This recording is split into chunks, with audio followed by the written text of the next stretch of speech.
Day number 4 in the week, day number 30 in the month. The month of March is gradually coming to an end, but we're always going to be here with you. Thank you for making the time to join us on the AM show. My name is Benjamin Akakpo, and as always, I do this together with my counterpart, Bernice Lansah. From us to you, welcome aboard. So this morning, it's the full package as always, this Thursday morning. Right after this, presently, I'll be serving you the news. Right after that, we get into the news review with Joyce Lanyo, an international child development expert. She'll be joining us as we get into the newspapers. But then we get into our big stories. And the very first one we're going to be looking at has to do with the District Assembly Common Fund. Why? The minority in Parliament, especially the Minority Chief Whip, has made it clear that if certain actions are not taken by the Finance Ministry, and by the way, the District Assembly's Common Fund has been owed 6 billion Ghana cedis since 2018. Payments haven't been made. If that is not rectified, if that situation is not remedied, they are saying they will block anything coming to Parliament from the Finance Ministry. Once it's from the Finance Ministry, they are not going to deal with it. And you know that could hamper government business. That is their stance. But how will things pan out? We'll have our guests this morning join us for that conversation as we get into the nitty-gritty of that.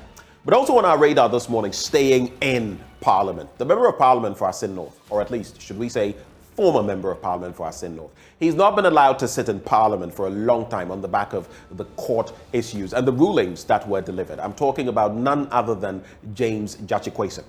His lawyers are plaintive. They are complaining that the court process has tarried, and that is affecting their client. But what are the other dynamics that have accounted for this? We'll be delving into those important issues this morning as well. Finally, you know, it's Ghana month. Yeah, we're still here. Ghana month. I'm actually a bit sad that the month is coming to an end because I would love to rock these the entire year, but we have to do what we do. So we'll be getting into Ghana month today. We'll bring you another special package. You should look forward to that. All of that together with sports right after the news review. You don't want to miss a beat. So stay with us and let's do this for God and country. We'll be right back with the news.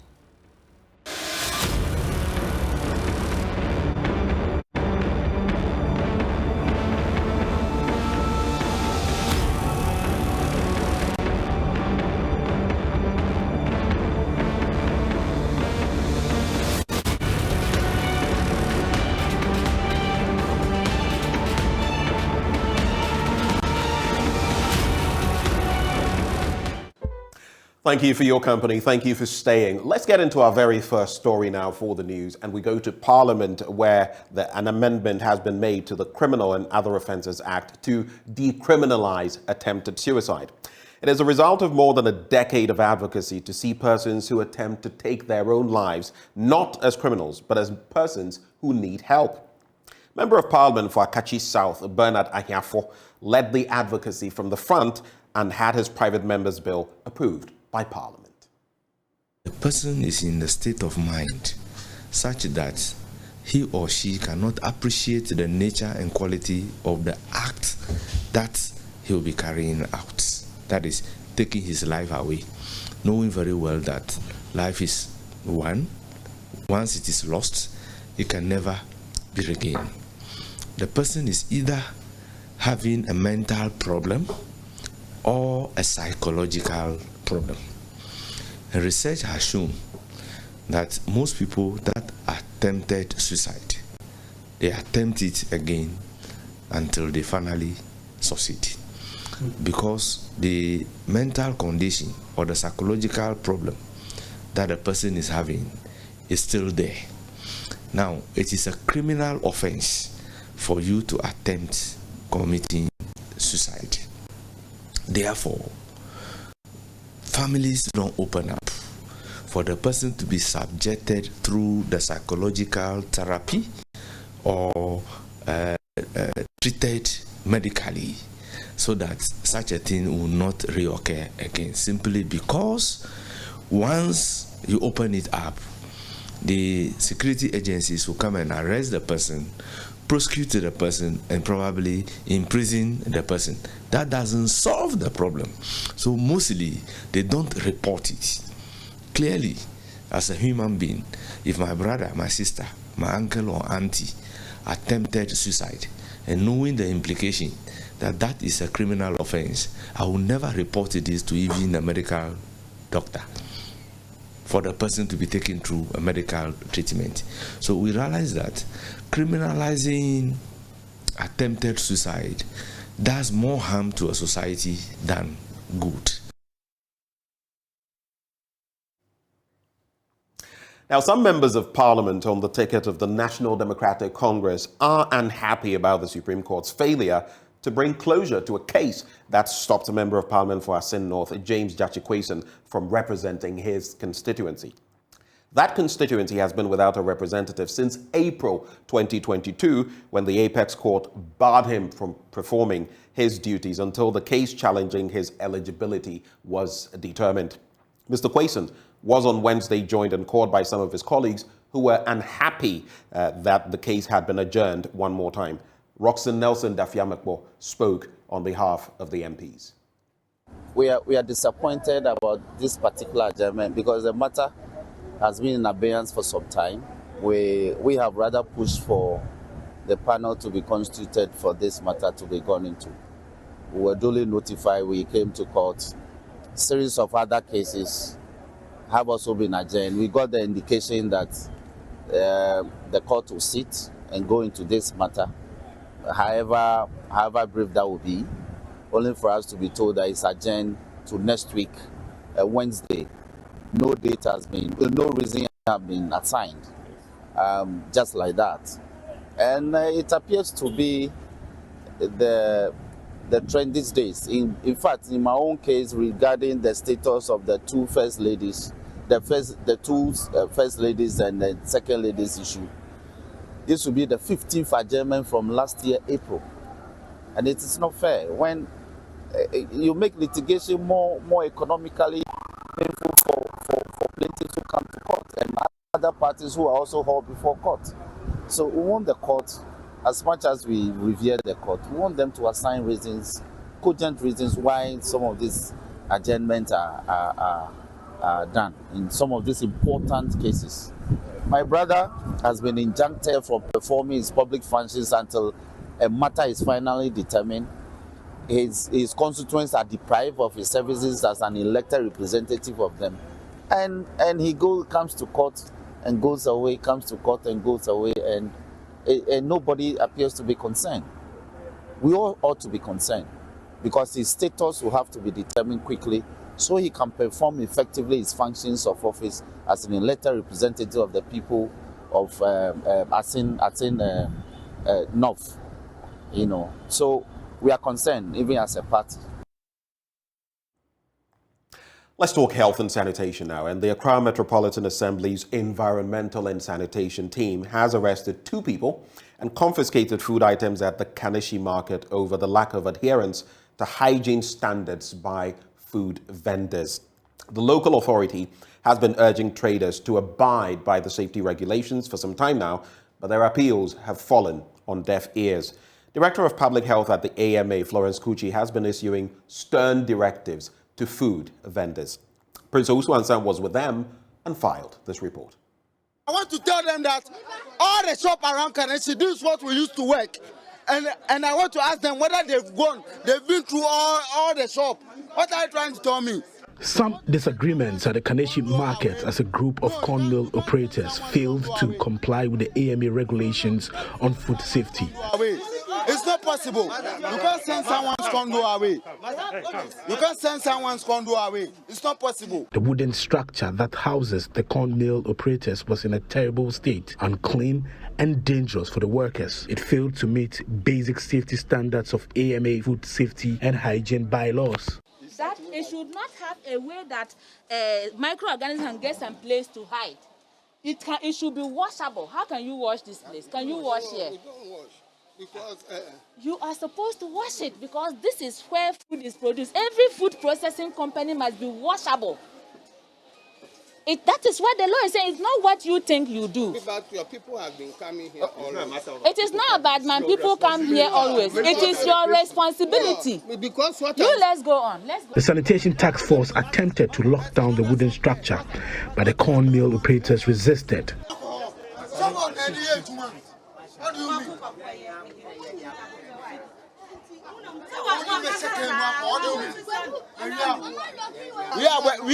We as workers, why do you want to send the condo away? My question I want to ask is whether you all have been through all the shops around Kaneshie. It doesn't matter whether No. It's a question I have to ask. Because this is not the only shop in Kaneshie. I want to ask whether you've been all around the shop at Kaneshie. We started from your place today. The sanitation task force managed to control the situation. Process now with the wage man is wrong. So if you are able to rectify process, you had money now. He will open the place for you quietly. So I said, so we are not deliberately saying about the wage man. No. So for us, we are health officials and want to protect the public. We will ensure, say, Paul Lansah is an operator of the corn mill. So that plenty corn inside this in the water right now. You are locking this place. So what? So that's why I want you to do the right thing. If you are able to finish immediately how we are directing you, we can open it for you. The head of AMA Environmental and Sanitation Department, Florence Kuchi, expressed concerns over the lack of adherence to hygiene standards by some food vendors. Earrings. Wow. And you didn't see anywhere to put it, but to put it by the food. And when something falls there, you take it and put it inside. Do you know what? We are taking this food away. We will not allow you to sell the food to the public. Okay. She urged the general public to be cautious about the food they buy. Just look at the things she's using to sell the food. Dusty, what will I call it? Packs that she's putting the food in to sell. It's so dusty. Look at where her earrings are. Look at the kind of tray she has used to even put meat in to sell to the public. They do as if the food they are selling, they don't eat it. She says the health of the public is important and government is determined to ensure that food safety standards are met. Prince also answers reports read to you. To our next story now, and the Ghana Recycling Project has been launched in Accra to recycle plastic waste in the country. Plastic waste has been a challenge around the neck of the country, and it is expected that this technology will sort out plastic waste and help in the recycling process. There is more in this report. Plastic waste has become an albatross on the neck of the country. JoyNews' recent documentary titled A Sea of Plastics highlighted the impact of plastic waste on the livelihoods of coastal communities and the environment. Speaking at the launch of the Ghana Recycling Project in Accra, a senior associate of Implementers, an organization that advocates the recycling of plastic waste, Kofi Opoku explains the project and the maiden training will help sanitize the environment and provide job opportunities. The Ghana Recycling Project is going to actually be in 3 phases. So the first phase is obviously the training that we are having with the classes, and with that one, we are discussing the impact. It's more of a stakeholder engagement, although it's a training, discussing the impact it's having on the environment and what they are doing, the type of plastics that they can recycle and the type of plastic that they cannot recycle. So now when we get to understand the type of plastics that they can recycle, we will help give them the technologies that will help make the process very simple for them. And with the ones that they cannot recycle, we will work with them to ensure that we provide them with the country Miniplast, the state-of-the-art technology that can actually be able to recycle all the other ones. That's, I mean, all the 7 plastics that we have, types of plastic that we have. So we want to make it possible that Ghana will be able to recycle all the 7 types of plastics that we have. We have exposed them to the technology that when we got you the Trinamids, which we got you the Trinamids partnership, and for that they can be able to point that particular technology to these to the plastics, and it gives you the exact plastic type to help with the sorting processes, because the sorting processes is one of the biggest challenges which everybody acknowledges. It's a global challenge. Implementers is partnering plastic manufacturing giants in the country to roll out the project. One of the companies is Miniplast. Nicole Gibson is head of sustainability at Miniplast. Miniplast Limited is one of Ghana's leading plastic manufacturer and recycling companies. We've partnered with Implementers and Trinamix to bring some new sorting technology into our processes. We're trying to clean up more plastic, but but also segregate them into their proper categories. That way we recycle them into an effective and durable product. We recycle over 1,000 tons of various plastic waste every month, and we are expanding our locations. We also operate in Tamale, Kumasi, and here in Spintex, but hopefully we get more plastic waste from everyone. This project with implementers and trying to mix, it's going to do that. It's going to start showing these collectors how to properly sort your waste, how to get a higher value for them, and then bring them here for me. Some persons were taken through some training to learn about the new technology that would be used to help sort out the plastics that are generated in the country. Richard Nkwejenyako, Joy News, Accra. Let's talk cocoa production and women's empowerment. And a non-governmental organization, SOCODEVI, in collaboration with Global Affairs Canada, is working to sustain the resilience of the cocoa sector and equal distribution of economic benefits and opportunities. Under the project, women and the youth are expected to be empowered in rural cocoa-producing communities in Ghana. The principal coordinator of the project, Martha Mensah, is upbeat that the project will help bridge the gap in the cocoa sector. There is more in this report put together by Jacqueline and Sumaya Boa. Women make up about 40% of the agricultural labor force in Ghana, but they face multiple complex barriers such as stifling social norms, limited access to productive resources, and finance. A project dubbed Together by SOCODEVI in collaboration with the Global Affairs Canada is set to empower women and young adults in the cocoa sector. Principal coordinator of the project, Martha Mensah, revealed that the project will kickstart in 2 regions, which will help women to have financial autonomy. So the project is to support women and youth in cocoa growing communities in Ashanti and Western North regions in Ghana. Also to empower women to ensure that they have financial autonomy, to ensure that we are supporting the youth, building their entrepreneurial skills. International Programs Director of SOCODEVI, Francois Dion, noted that the initiative would also bring out development in the community. Should expect to be more involved in the organization. They should expect to be more empowered and have a voice in board of directors, have a voice also in their family and their communities, and become leaders and be able to take their own future in their own hands, basically. So this is how we see development through women that have a really strong role to play in developing communities. Acting Registrar of the Cooperative Society, Kwabena Apraku, revealed that the training and support will encourage collective savings while contributing to the sustainable resilience of the cocoa sector. So this Together project, is in a way to catalyze the socio-economic development of the communities that the cooperatives will be operating in, as well as improving the living conditions of the members, precisely the women. And then we want to, use the cooperative model, to encourage the women, and then in the same vein also improve the living conditions of the communities that they are operating in. Other governmental agencies like Cocoa Board and the Ministry of Food and Agriculture are all partners in this project. Jacqueline and Sumaya Boa's report for Joy News.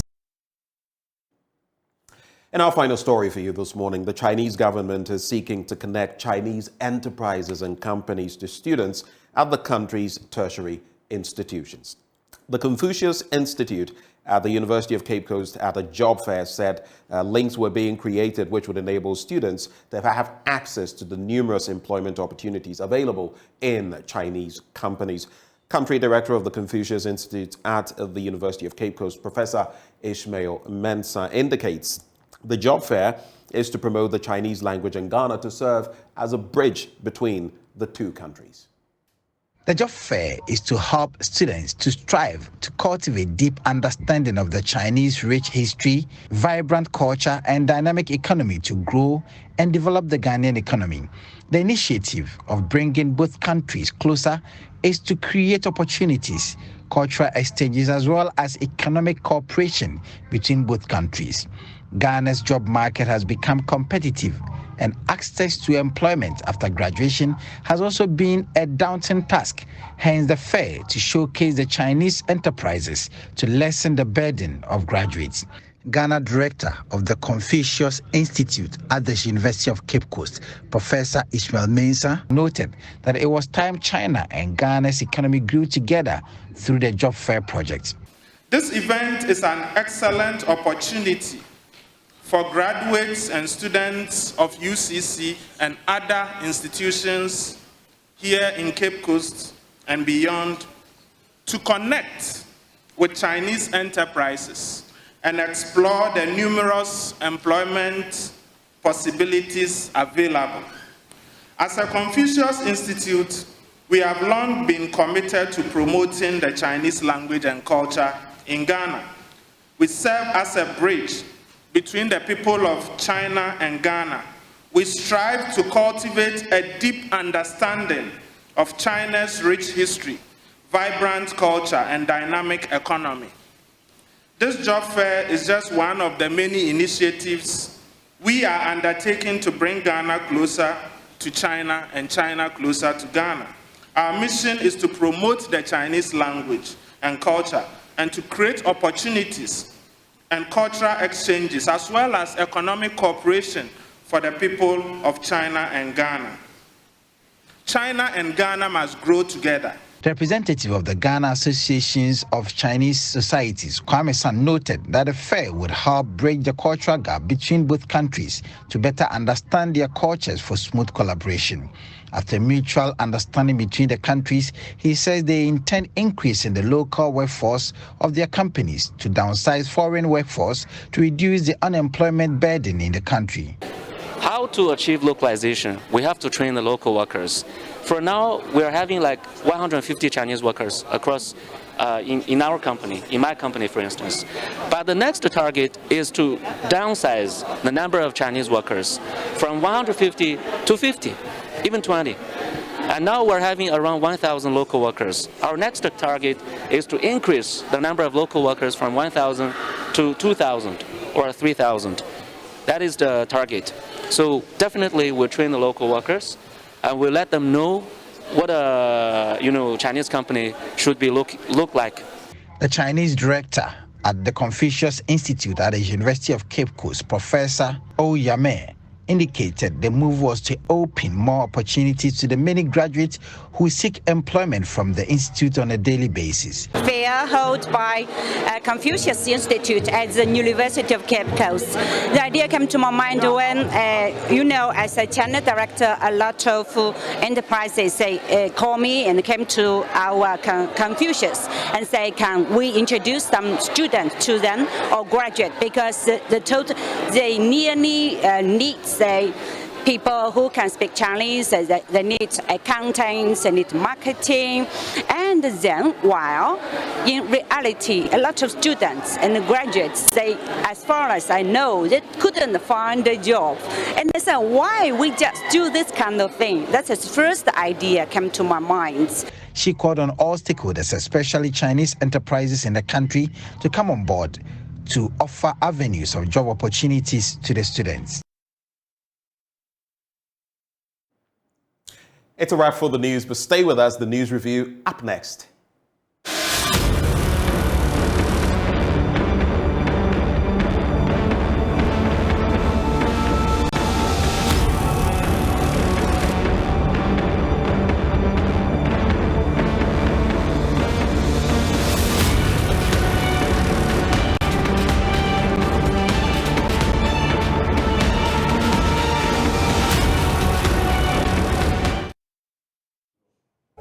Thank you for staying with us. Time now for us to get into the newspapers. We have a stack here, and joining us for that conversation we have with Joyce Lanyo. She is Country Director, International Child Development Program, and she is our guest. Madam Lanyo, a very good morning to you. I think you would have to unmute, please. Yeah, thank you very much, and good morning, Ben. Good morning. It's always good to have you. But before we get into the papers, just a reminder to all of us that this segment is brought to you by Endpoint Homeopathic Clinic, and they are for gratis, I should say, for free. They are offering free prostate screening, free female fertility screening. Men, women, you'll find something to go to Endpoint Homeopathic Clinic for. Where can you locate them? Here in Accra, they are at Spintex opposite the Shell signboard.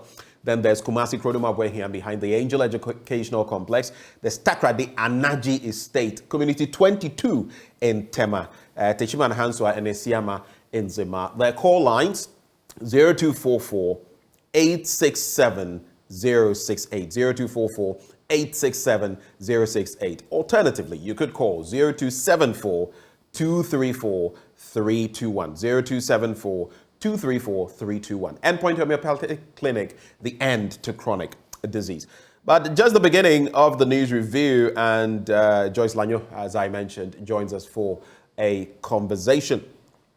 Madam Joyce, so I know that in the last few weeks since we had an interaction, a lot of things have happened. I don't know whether we hadn't spoken around the time the Ashaiman incident happened.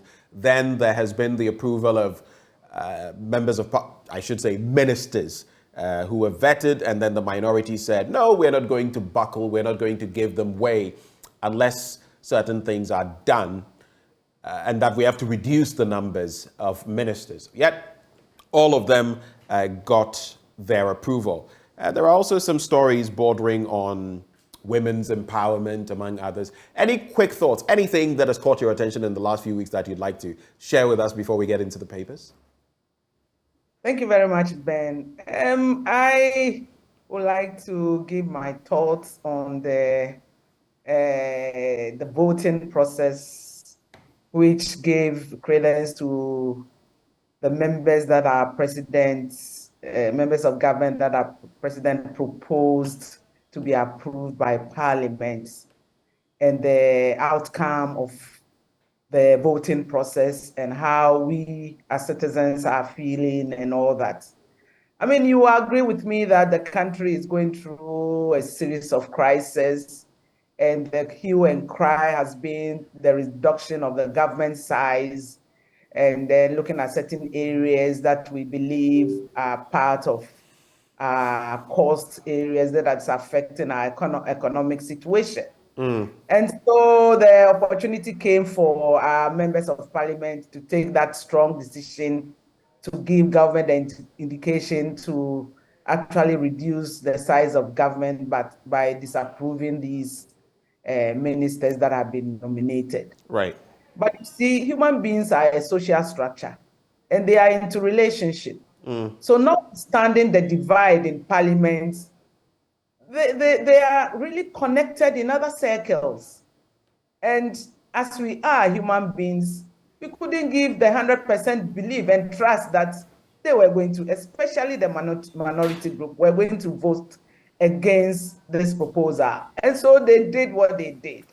And there has been a whole lot of disapprovals and disagreements concerning, to the extent that they wanted to even look into who voted what and the outcomes. I want to say that, look, these parliamentarians, even though they are there on their various divides, they have relationship, friends, loved ones, people that have supported them and so on. And we want to give back to them whatever it is. So for the few members on the minority side to vote the way they voted, I mean, it's clear that they have certain commitments with those people, and they cannot continue to sing the praise of the minority if they consider them to have supported them, to have had a relationship with them, to have been family members or connected. So tell me, were you disappointed with what happened? Because obviously it would mean that what we do not know is who from the majority who could have voted the other way, maybe against X minister or Y minister. That we do not know. But looking at the numbers, it is clear that a number of those from the minority end voted for some of these nominees for them to sail through. But the question is, are you disappointed with the way the vote went, which means that we would maintain a number of ministers? And do you feel the minority failed the people of Ghana, the masses? Yeah, I was actually disappointed considering what the country has been going through and taking such a decision in the national interest. Right. So it was rather unfortunate, but this is democracy for you. I mean, people choose to speak to what they feel is their conviction. And so for them to have voted in that manner, I was disappointed.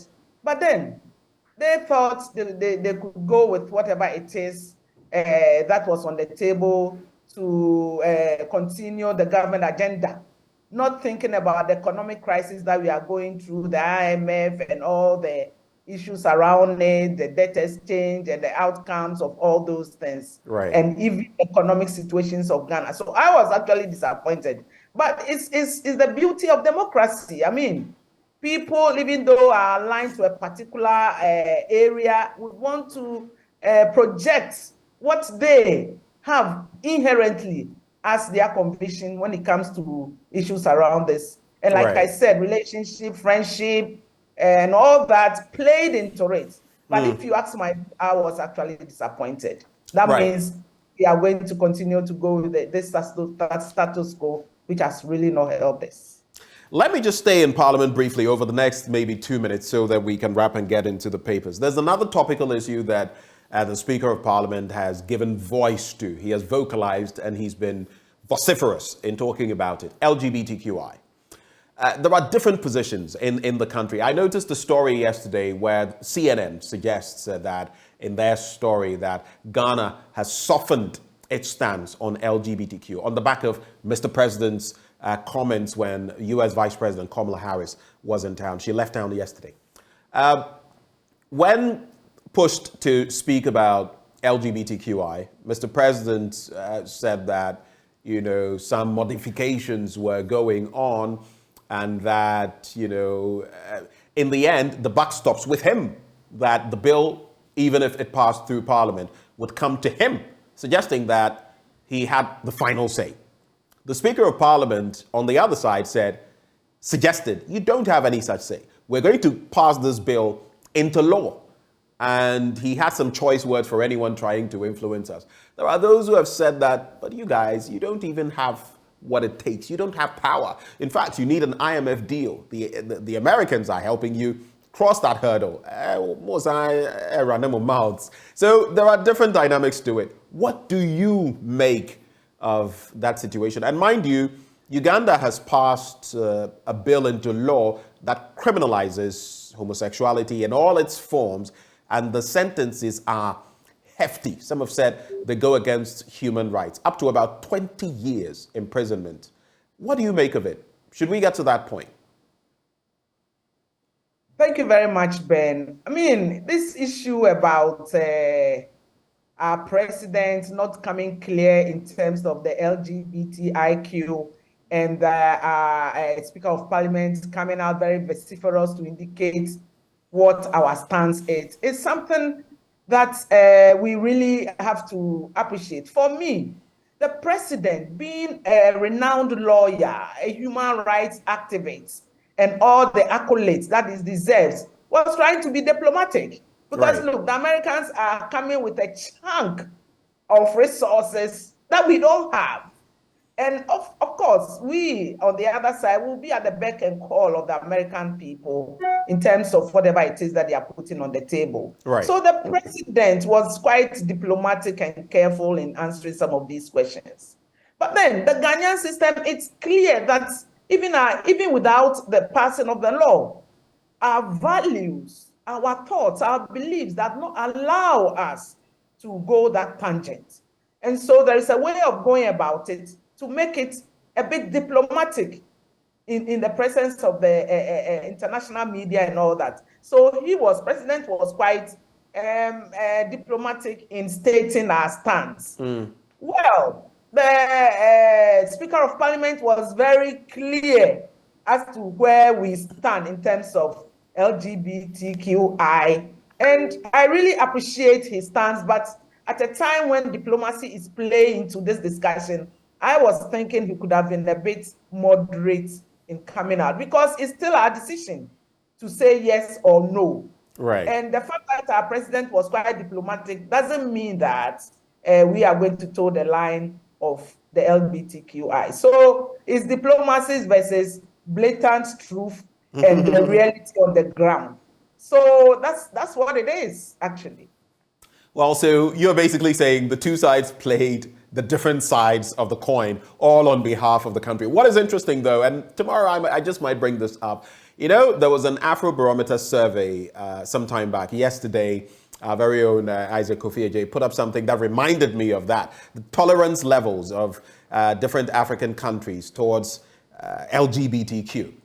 And you would realize that Ghana is in the top, in fact, in the bottom 10 bracket in terms of tolerance. I think our tolerance level is about 7%. The lowest, Gambia and the others, about 3%. So it tells you that in terms of tolerance of that, per the survey, it is very low.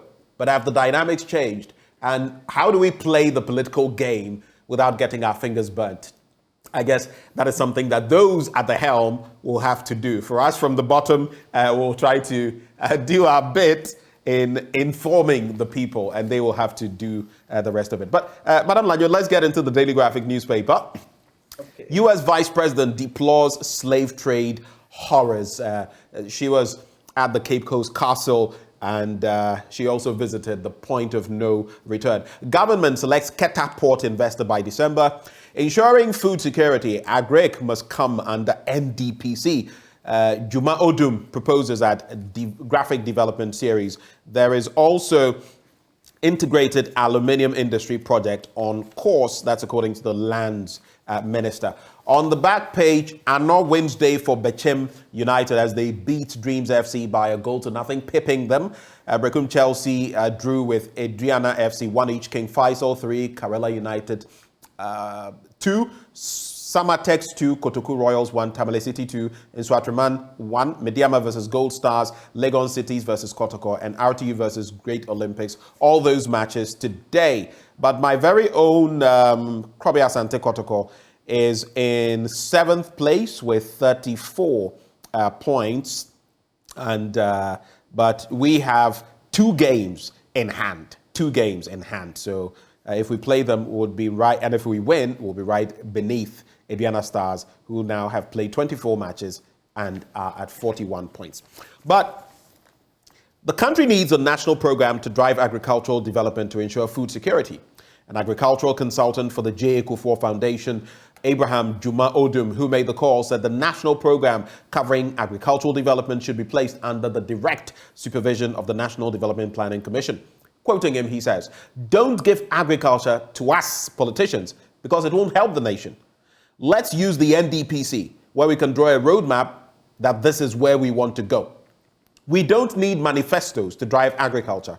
We need a national program to drive agriculture." What do you make of this? Because in a way, to a large extent, I agree with him. It is the executive, the politicians, the technocrats who will steamroll agric or whatever policy. But in the end, you know how we do the politics in our country. And this one comes and does that, and that one comes and starts that. If we had a plan that everyone had to feed into, wouldn't it work for us? Work better for us, Madam Lanyo? Thank you very much, Ben. When it comes to agric, it shouldn't be politicized. It should be there should be a national policy that will drive whatever we are doing within the agric sector. And I agree that the National Development Planning Commission or Committee will have to give us the strategies, the medium-term plans, and all those, so that we will follow in that order. We have a vast area of land that is almost lying fallow. A certain portion of the country, Galamsey is taking over. We are not in control. The food prices are escalating. Every now and then we are importing tomatoes, onions, where we have, look, I was in Burkina Faso in the early 80s, and that place was virtually a grassland. There is no, they had to build dams to be able to do their farming. Today, think of issues around tomatoes and even onions. Burkina Faso is supplying Ghana. What happened to us? There was a time when we imported seedlings from Burkina Faso because their tomatoes are juicier. They have certain qualities that we like. So we imported the seedlings and all of that. Ask me where that project ended up. We spent some millions, if I am not mistaken, and still nothing. We're still importing from them. Ben, it's really, really sad. It's really, we will have to put all this politics aside and take decisions, policies in the national interest. I mean, for food security can be a national security. If we don't have food on the table, imagine what we have. We have a critical mass of our youth just going and coming, not knowing what to do. You know, so for me, I believe that there should be a national policy that is overrun or taken over by NDPC and telling us how to, and demand, we civil society demand what happened to this policy. Where are we in terms of this policy? So that we can always be accountable to the people and have what it takes. Ghana is importing almost everything. And it's really, really sad. So I agree with that session that the Greek sector must come under the NBC and NDPC for policy direction, for planning, for whatever it is, and demanding how far we are going with whatever we've put in place, so that it becomes a national thing and we all own it and work towards it so that we have food security. Otherwise, we run the risk, and we are already running the risk. People cannot afford even Gary. People can't afford Gary, a cup of margarine for Gary. And so it's very important so that we can engage our mass, we can use the policies, the emerging strategies to be able to develop our agri sector. We're still using the old-fashioned system. And there's technology, things are changed. I believe technology is being practiced within that agri sector, and some results are being yielded. But it should be escalated so that the lands that are lying fallow will be used to produce whatever we need, and we wouldn't go for the next door to import carrots, for example. I feel very sad when mangoes, I was going to buy mango, my lady told me that, oh, very soon the mangoes from Togo will kick in, and then we'll be all right, the prices will come down. How come we got to that stage that we should even import mangoes from Togo? So it's high time we put priority within our agri sector and make sure the policies are engaged in a manner that will employ the youth for us to get what we need. At least we are only 30 million Ghanaians, or 32 million. What about Nigeria, who are over 260 million? And yet we have the land, we have, I believe we have the experts within the sector, but we are not able to effectively manage all what we have within that agri sector, such that we should be importing. I agree with the assertion that NDPC should come over. And we need to hear a lot more from NDPC. NDPC, I know they are working through the medium-term plans, the assemblies and all that. But we should hear from them from time to time where we are with certain policies, what we have done so far, and what we need to do. Issues around accounting to the people on the level of agri sector, so that if we need to really rally up a lot more resources, rally up a lot more expertise to be able to accommodate our needs and demands, we are able to do it. Right. So that issues around our food security are addressed. Thank you. Let's wrap in the Daily Graphic with some of these stories. So, integrated aluminium industry project on course. That's on page 20 of the Daily Graphic newspaper. That's according to the Minister of Lands and Natural Resources, Samuel Abujinapo, who has said the government's quest to build an integrated aluminium industry in the country is on course and is progressing steadily. He said that was in line with the Ghana Integrated Aluminium Development Corporation Act 2018, that is Act 976 to be specific, which established the Ghana Integrated Aluminium Development Corporation, that is the JIADEC, to promote and develop an integrated aluminium industry in the country. Now, delivering the keynote address at the workshop, Mr. Jinapo, who is also the Member of Parliament for Damongo in the Northeast region, emphasized the need to add value to the country's mineral resources to ensure optimal benefits from them. He said the government had, since 2017, been pursuing the path for all mineral resources, including gold, bauxite, iron ore, lithium, and other green minerals. Let's also look at the international front so we can wrap with the Daily Graphic and move on.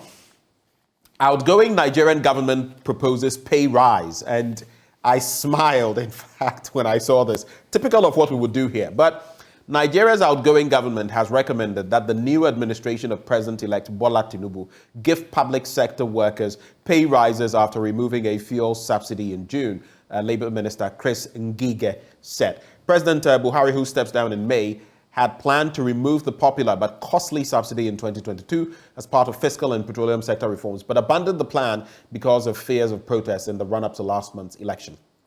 Previous Nigerian governments have promised to remove the fuel subsidy, which most economists say is an unsustainable drag on public finances, but have failed to do so because of fierce opposition from citizens. So in this instance, it's an interesting one because let's give them more money, public sector workers, as we take away the fuel or energy subsidies. Here, it is usually the politicians who, at the end of their tenure, will now be, giving pay rises here and there, post what some commissions that have been set up have given as base rates for this and that. I'm talking about ex gratia and more.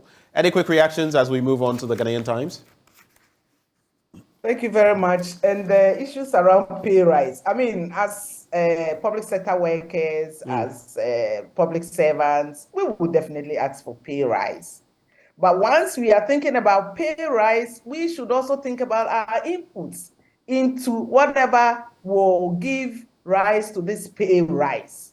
Usually within the public sector space, I want to say that most of us are not up to the task in terms of delivery, service delivery.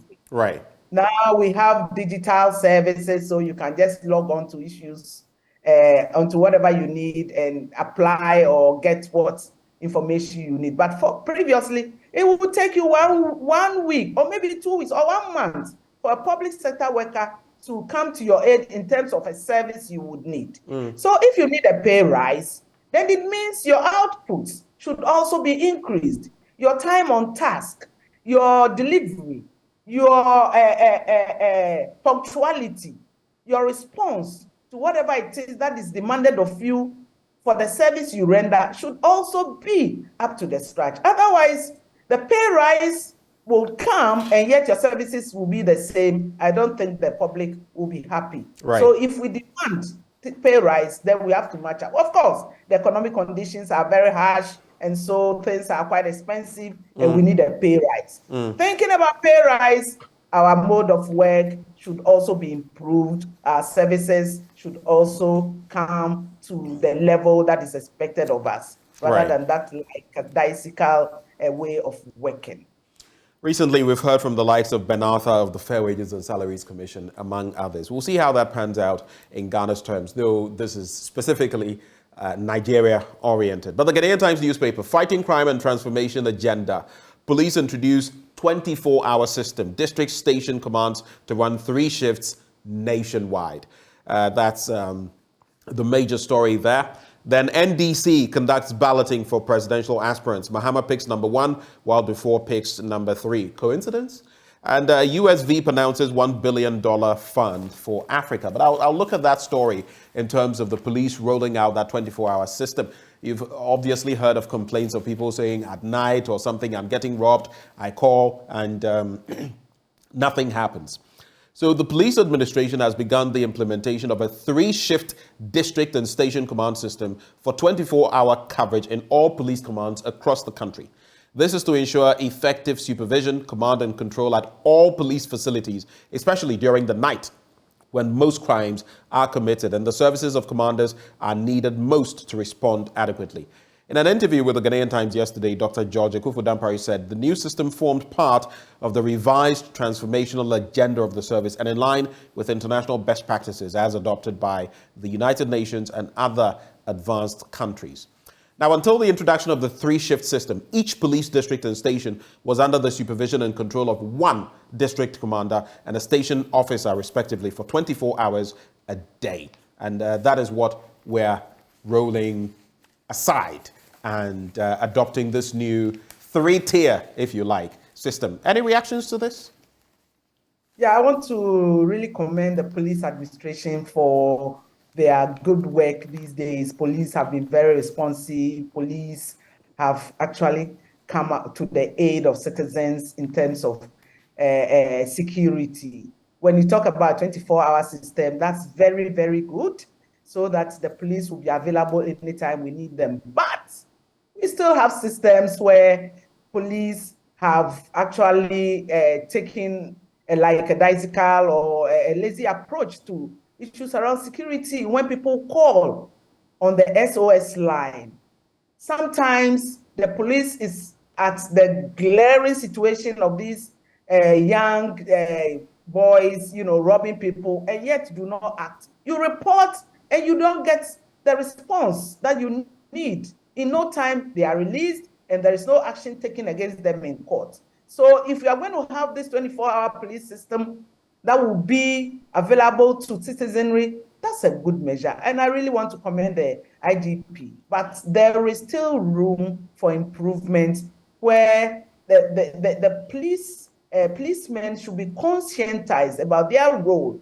and how they need to take prompt action on issues around security. Quite recently, and even these days, the robbery is daytime robbery. They now know that in the night, people have taken their measures, security measures. But we have these Okada boys snatching phones, people's bags, running away, running them around and pulling them out of cars and all that. We want the IGP to take a look at that situation so that the rule that Okada people should be in their helmets maybe should be registered in a way and we know the rules they are applying so that we can also track in terms of any aggression against citizenry or any theft, police will come up. So I want them to take a look at situations where we have our motor riders still not wearing helmets, jumping traffic lights, as if they are not part of the law system. And so if you ask me, we commend the IGP for this 24-hour police surveillance, but then a bit more should go into to check the other side of the coin where you have people, coming against other citizens, robbing them. You report and you do not get response, and they keep on going, especially around the motorway where somebody's bag was snatched whilst he was in a car. Right. Snatched, and then circle around the circle area where immediately you take out the phone, somebody slaps you and takes the phone away and all that. So yes, police officers are doing much, and we want to commend the IGP for this good job. We are very grateful. Two more papers and it's a wrap. The Business Finder reflects what we've already spoken about, the harnessing of the full benefits of the downstream aluminium industry per what the Lands Minister, Samuel Abu Jinapor, tells us. U.S. offers over $1 billion support for women-led businesses. That story is on page 4. But I want to wrap with the Daily Guide newspaper. Some interesting stories. Nana turns 79. I'm talking about His Excellency the President. Yesterday was his birthday. Belated happy birthday to you, sir. Minority fumes over common fund. And just quickly, so these are the two stories I want you to reflect on. One, suicide attempt, not crime. And of course, with that private member's bill given a breath of life, now suicide will be decriminalized. And these people are to be seen as brothers and sisters in need of help, medical assistance, rather than to be put in jail. And that has been a long time coming, and I am all for it. The other one, minority fumes over common fund, and the District Assembly's common fund has been owed over 6 billion Ghana cedis since 2018. The minority in parliament says, if you don't give us the sums involved, anything that comes from the finance ministry will block in parliament. Any reactions to these? Very quickly, we have to go. Yeah. The issues around the common fund, I mean, the least talk about it, the better.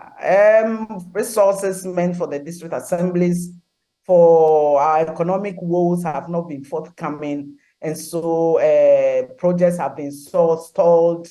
Other developmental issues are now halted because of this. We want to say that even though we are undergoing this hardship and this IMF program, which will bring a lot more hardship to us, I mean, the development processes must continue. If you look at some of these common funds, we are told they are rechanneled into something else rather than what they were meant for. I would plead with government to take a second look so that every facet, every corner of the country will receive some amount of development that will satisfy the citizens, because we are also paying taxes and want to see what our taxes are being used for. So we will be grateful if these district common funds are released timely. Where issues around sanitation is big if you go to some of these districts. Right. Yet because the common funds have not been released on time, development has stalled. So we will encourage government to take a second look and make sure that resources get to the assemblies for them to do their work. Thank you. Would you like to touch briefly on the other matter? Well, you know, Ghana, I was going to say Ghana is endowed with a lot of resources that we, for example, this integrated aluminium, we want them to actually develop that area, but the mitigating steps that will have to be taken to stop pollution or degradation of land should be looked at carefully so that we don't run the risk of what we are seeing today. And I am in total agreement with you on that point. We do have to go, but Madam Lanyo, thank you so much for taking the time to join us this morning, Joyce Lanyo. Thank you, Ben. I'm grateful. Doing us the honors. And I've been following you on social media. I see that you've been spotting some of my stuff and liking them. Thank you so much, Madam. Thank you, bro. Thank you. I'm grateful. And that is Joyce Lanyo, who joined our conversation this morning as we got into the news papers. Let me just get this. So, right before we get into sports, let me just get this. All right, so we'll save that for later. I wanted to get her specific title. She is into international children's development, empowerment, among others. But this segment has been brought to you by Endpoint Homeopathic Clinic, and they're offering you free prostate screening, free female fertility screening. You can locate them in Accra, Spintex opposite the Shell signboard, in Kumasi, Kronum Abuehia behind the Angel Educational Complex, Takrade Anaji Estate, Community 22 in Tema, Techiman Hanswa and Esiama in Zama. You can reach them on 0244 867-068 or 0274 234 321. Endpoint Homeopathic Clinic, the end to chronic disease. Well, time now for us to get into sports. That comes up next. Stay.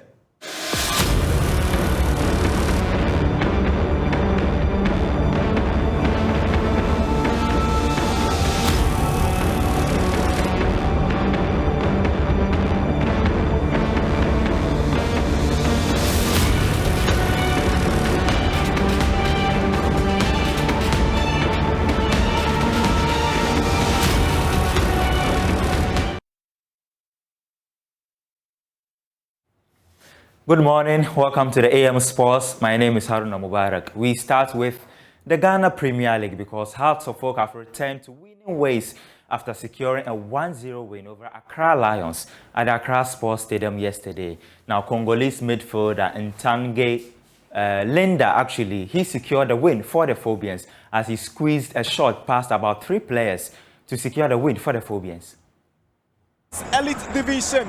My name is Nana Dakwa Jesse and I'm your commentator for this evening's fixture here.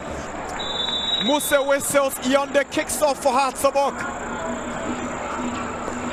Here is Dennis Kosa. He missed out of the last game. He sends one inside. Jima finds Saki. Saki gets it away and Esso quickly intercepts for the Phobians. Lindaim Tange. Early movement from the Phobians of Befi can just get to Yonde. Enoke Subontin's corner. Kennedy Yadon's touch. Not causing any problems for Accra Lions. Is a goal kick.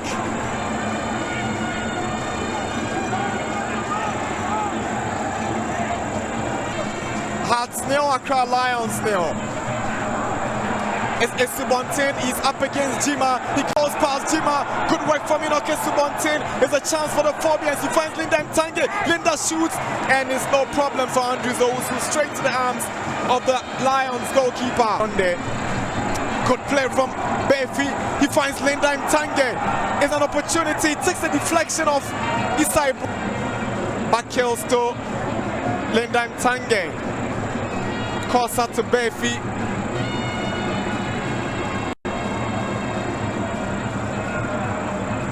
Mtange. Here is Otanga. Good ball. Here is Inkum. Good save, Owusu. Mtange. And finally, the Phobians have the opening goal. Linda Mtange scores his debut goal for Accra Hartsobok. The Congolese finally hits the back of the net. Hearts 1, Accra Lions 0. And he switches to Apiga. Accra Lions are not giving up. Apiga shoots into the side net. Whistled for the end of the game here. A very good win there for Accra Hartsobok because they are up to third with 38 points. Accra Lions, who were in second before the start of the match, are in fourth at the moment. They have the same points with Hartsobok, but Hearts are ahead of them on goal difference. Now from Accra, let's move to Kumasi, where King Faisal secured a 3-2 win over Karela United to start on a good note under their new head coach, Godwin Ablode. Beko lays on the pass. They're trying to go through the middle. Yes, Beko now. This should be it. Slotted in nicely, and it's the visitors who announce their presence. And Shaibu may probably be on his way to breaking the deadlock. King Faisal, quick response and leadership by example. Corner kick whipped in nicely by King Faisal, but it's headed away not too far though. Will they have a strike on target? From behind, Latif restores some pride. Yeah, we look at it again. It's a disastrous play from Karela from defense. They allow Bature to get control of the ball, and it's an empty net. They give the ball back to Karela. Here's Okran. There's a pass to the right. Aye does well. Good footwork. But he needs to get it away from danger zone. And Karela coming forward. That's a lovely pass straight to the shot. Is on target. Goalkeeper went down but could not save the second opportunity. And Karela are back in the game. Just look at the build-up. Sweet, lovely build-up from Isaac Donko. And he picks up a perfect pass. And Atakumi will hit it so well. Goalkeeper can't make the save. Paris it. And there, Nketia Leking. Free kick taken. Karela have an opportunity, but eventually it's the safe pair of hands. Can't say the same this season. King Faisal, lovely pass through. It could be goal number 3. And Faisal again probing Latif. Won the ball, won the tussle here, and when he laid it on for Isiama was really not in control, but he did very well to link up play with Latif, and brilliant save for Masepa to stop Latif. Coming forward. Sets up the pass nicely, trying to cut through the middle. This looks good for King Faisal. The shot is fired. Against the crossbar. Yeah, it's Benjamin Bature. It's an astonishing hit. Mohamed Kadel with the pass. Lovely turn, and he hits it so well. Can't off the crossbar again. Asempa will probably have the last hooray Referee Esodo Morrison brings host. A massive victory for King Faisal there, because when you look at the table at the moment, they are out of the bottom 3. They are in 15th at the moment. Now, the 3 clubs who are in the relegation zone are Kotoku Royals. Now, they suffered a 2-1 defeat to Samatex. And then Legon Cities, now they welcome Asante Kotoko today at the Elwax Stadium. And of course, Great Olympics, they travel to face RTU in Tamale. So, King Faisal, they are out of the bottom 3 temporarily. Let's see what happens. Now, well, let's end with boxing, because Isaac Royalston Dogbe will be in action in 2 days against Robaisi Ramirez in search of the vacant WBO featherweight title.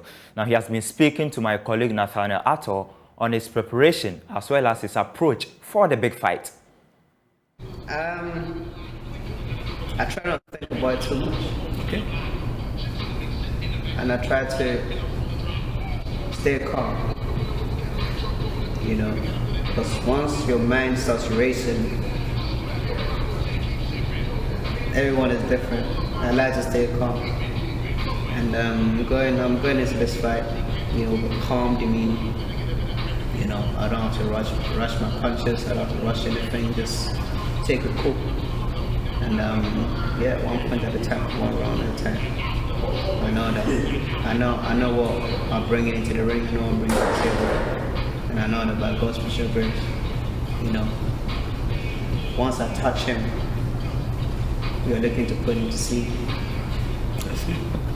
What do you make of the, you know, what's been happening, you know, on the other side? I always like to ask about that. You know, obviously the training, the team. I mean, your head trainer, the assistant, everybody is reviewing tapes. You know, looking at strategy. Sometimes they come back and they switch something around because they thought, okay, we looked at this fight and we thought he did this.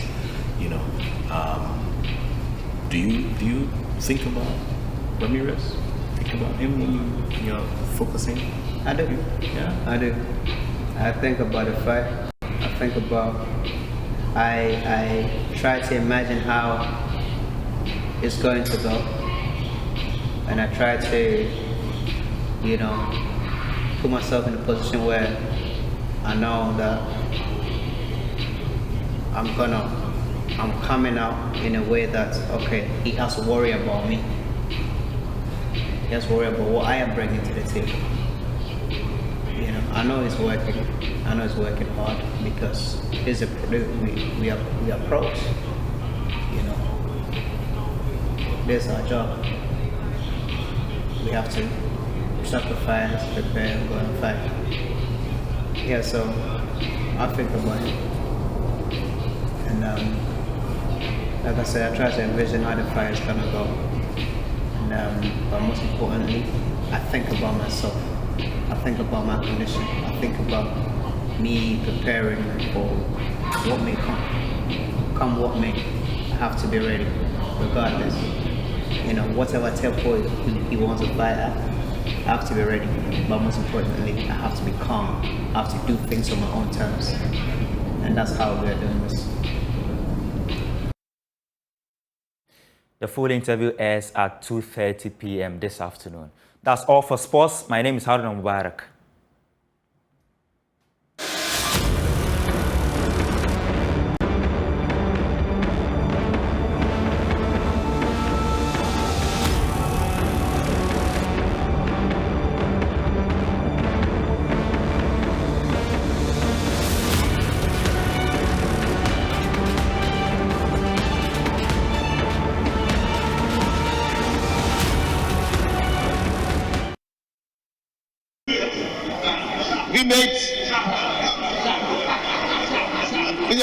I was not just a Vanda, but I was a whole Vanda choir master. If the university authorities had done the needful, it's a very serious matter. Disobeying a court order with impunity as a citizen of this country. The university doesn't belong to individuals. And I'm surprised why a whole institution will be allowed to impugn on the dignity of courts in our country. Mr. Speaker, this is very, very sad. And it's a very serious matter that should be addressed not only by all Ghanaians, but all of us in the chamber and all well-meaning Ghanaians. Why should that happen? Mr. Speaker, it is very important that we call on the rest of Ghana to obey the laws of this country. They can't flout the laws. It is a court order. And for an institution like the rest of Ghana to disregard a court order, it is something that this House must take it seriously, and we must act as soon as possible. Mr. Speaker, you know, as your sister-in-law, I'm aware that you handed over directly to my husband as the chief vandal, and he claims at home that he is the only chief vandal who was also a choir master, and he was the chairman of the SCVG. It's rather sad that an institution like University of Ghana, of which we are all alumni, would want to disregard a court ruling in favor of reinstating students so they can continue their academic work and also come out to contribute their quota to the development of this country. The issue is that law-abiding citizens decided to seek redress not on the streets but in courts. Court of law. And the court has ruled. It is very appropriate that management of the University of Ghana will implement the ruling. And if they've ignored it, it is for us to speak. And this is a hall that they shouldn't joke with.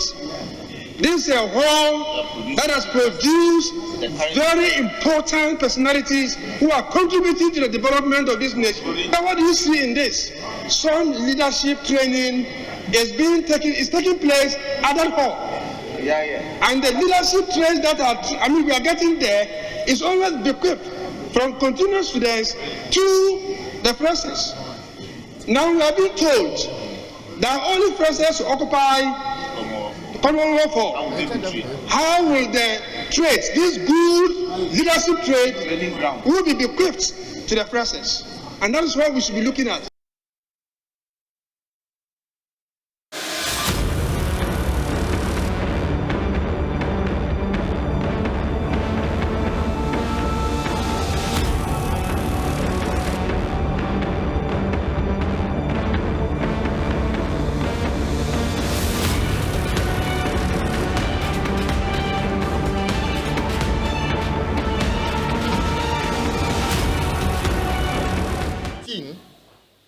Common Fund is unable to receive an amount of over 6.2 billion Ghana cedi, which is money due in accordance with Article 2522 of the Constitution. And my colleagues on the committee will tell you that it is not an option for government whether to pay the money or not. The money has been collected in terms of tax. It is an illegality for our Honorable Minister of Finance, Ken Ofori-Atta, not to pay those monies to the assemblies. Today, what it means is that there are many assemblies that staff go to work and do nothing. Basically go and sit around the table, do nothing, and close. As a result, the assemblies are unable to provide the services that are required of them. And the assemblies today are impoverished. They are unable to carry out their basic services to the people of this country. And that is why we are totally appalled and are calling upon the finance minister. Otherwise, we are even going to threaten as far as possible that businesses of the finance committee in parliament, we will not entertain businesses from the committee, from his ministry.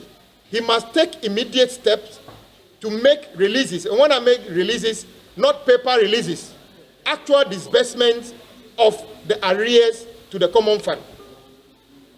In our appropriation account, Appropriation Act, 3.4 billion was appropriated. The Ministry of Finance went and released 2.9 billion on paper. That is from 1st January 2022 to to the end of December 2022. That was the paper releases given to the Common Fund. But out of that, only 300 million cash has been given to the Common Fund for the whole year. How do you expect them to function?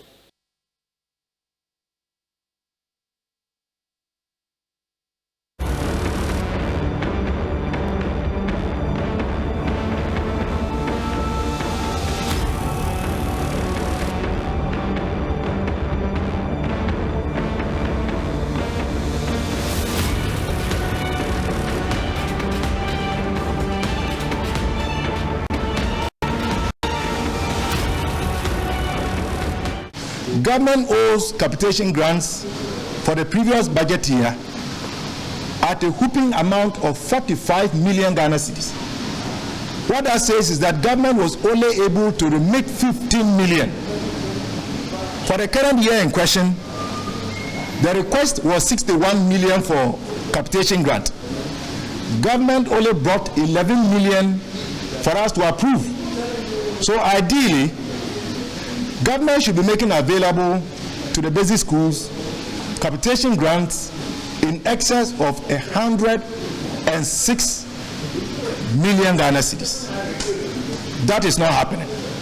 The request is not being met, and the monies that ought to go to these schools so that they can function properly are not going. This is why these days you don't hear of basic schools undertaking activities like cultural activities, like sports activities. It is clear that, contrary to what we are being made to believe, that education under Akufo-Addo or his record in the area of education is unsurpassed, is a blatant lie. Because you cannot convince me that you are not able to provide the needed resources for the foundation, which is basic. You owe capitation grant in excess of 2 years. Headmasters are having to borrow money to keep the system running. And because of that, many parents are becoming disillusioned and disappointed in the public basic schools. They are sending their awards to private schools. You can't tell me that this is an example of a president and a government which has prioritized education and, for that matter, has a stellar record when it comes to the area of education. So we are calling on Mr. President to do the needful by instructing the Minister for Finance to pay the outstanding arrears and to make sure that there is timely remittance of the capitation grant so that the public basic school system does not collapse.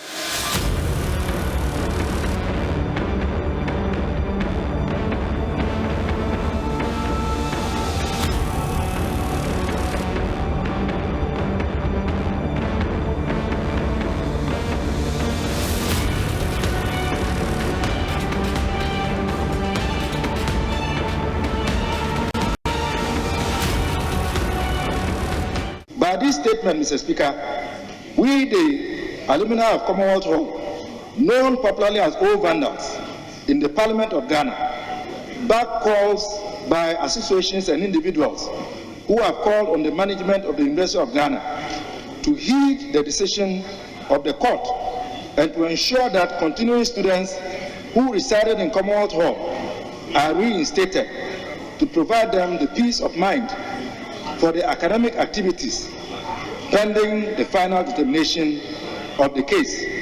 The continuous refusal of the management of the University of Ghana to reinstate the affected students as ordered by the court is unacceptable, unlawful, and must not be countenanced. Mr. Speaker, we call on you and this August House to join us and all well-meaning Ghanaians to impress upon the University of Ghana to do the needful by respecting the laws of the land.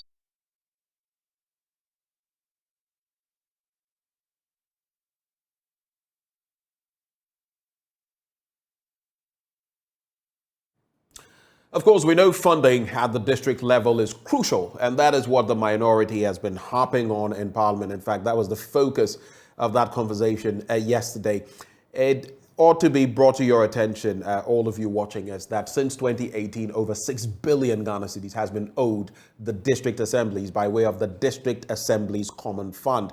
And the minority is saying that you either start dealing with that situation or, as a finance ministry, nothing that emanates from you that comes to Parliament will be dealt with, will receive our attention, will block it.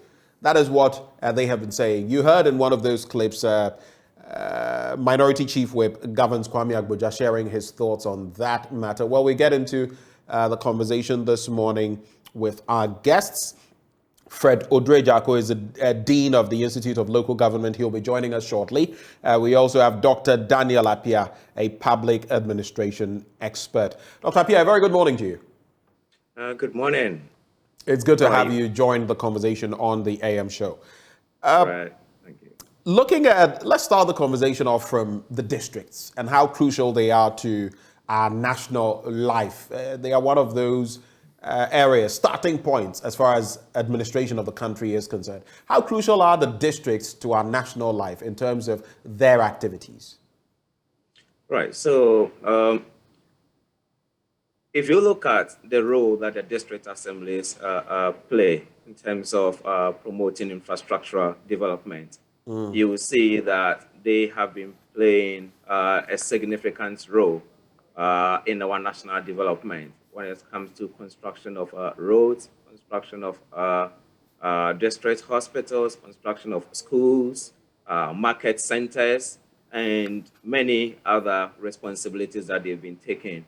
If you look at the whole issue of even ensuring clean environment or good sanitation, it is the role of the district assemblies. So they've been playing a very important role that without the financial support, it will become very, very difficult for many local communities and districts to move on very well. So they really have been playing a very important role. Were you surprised when you heard that since 2018, there had been such a yawning gap, quite a deficit, which meant that over 6 billion Ghana cedis, and consider the number of districts and look at the amount, it would mean that quite a number of them have gone, missed out on projects that they could have enacted. Were you surprised by the figures? Yes, very surprised. Why surprised? Because here we are with a government that has promised its commitment to deepening decentralization and then building the capacity of the district assemblies to promote development, even to the extent that in 2019, the government wanted to initiate a referendum, so to build the capacity of the district assemblies. So for a government that believes in decentralization, and then want to even get the citizens on board to give more power to the district assemblies to promote development, and for that same government to withhold the financial resources required by the district assemblies to promote development, certainly this comes as a shock. You would struggle to reconcile the two situations as to whether the government is simply interested in the political aspect of local government and not really interested in the developmental aspect of local government.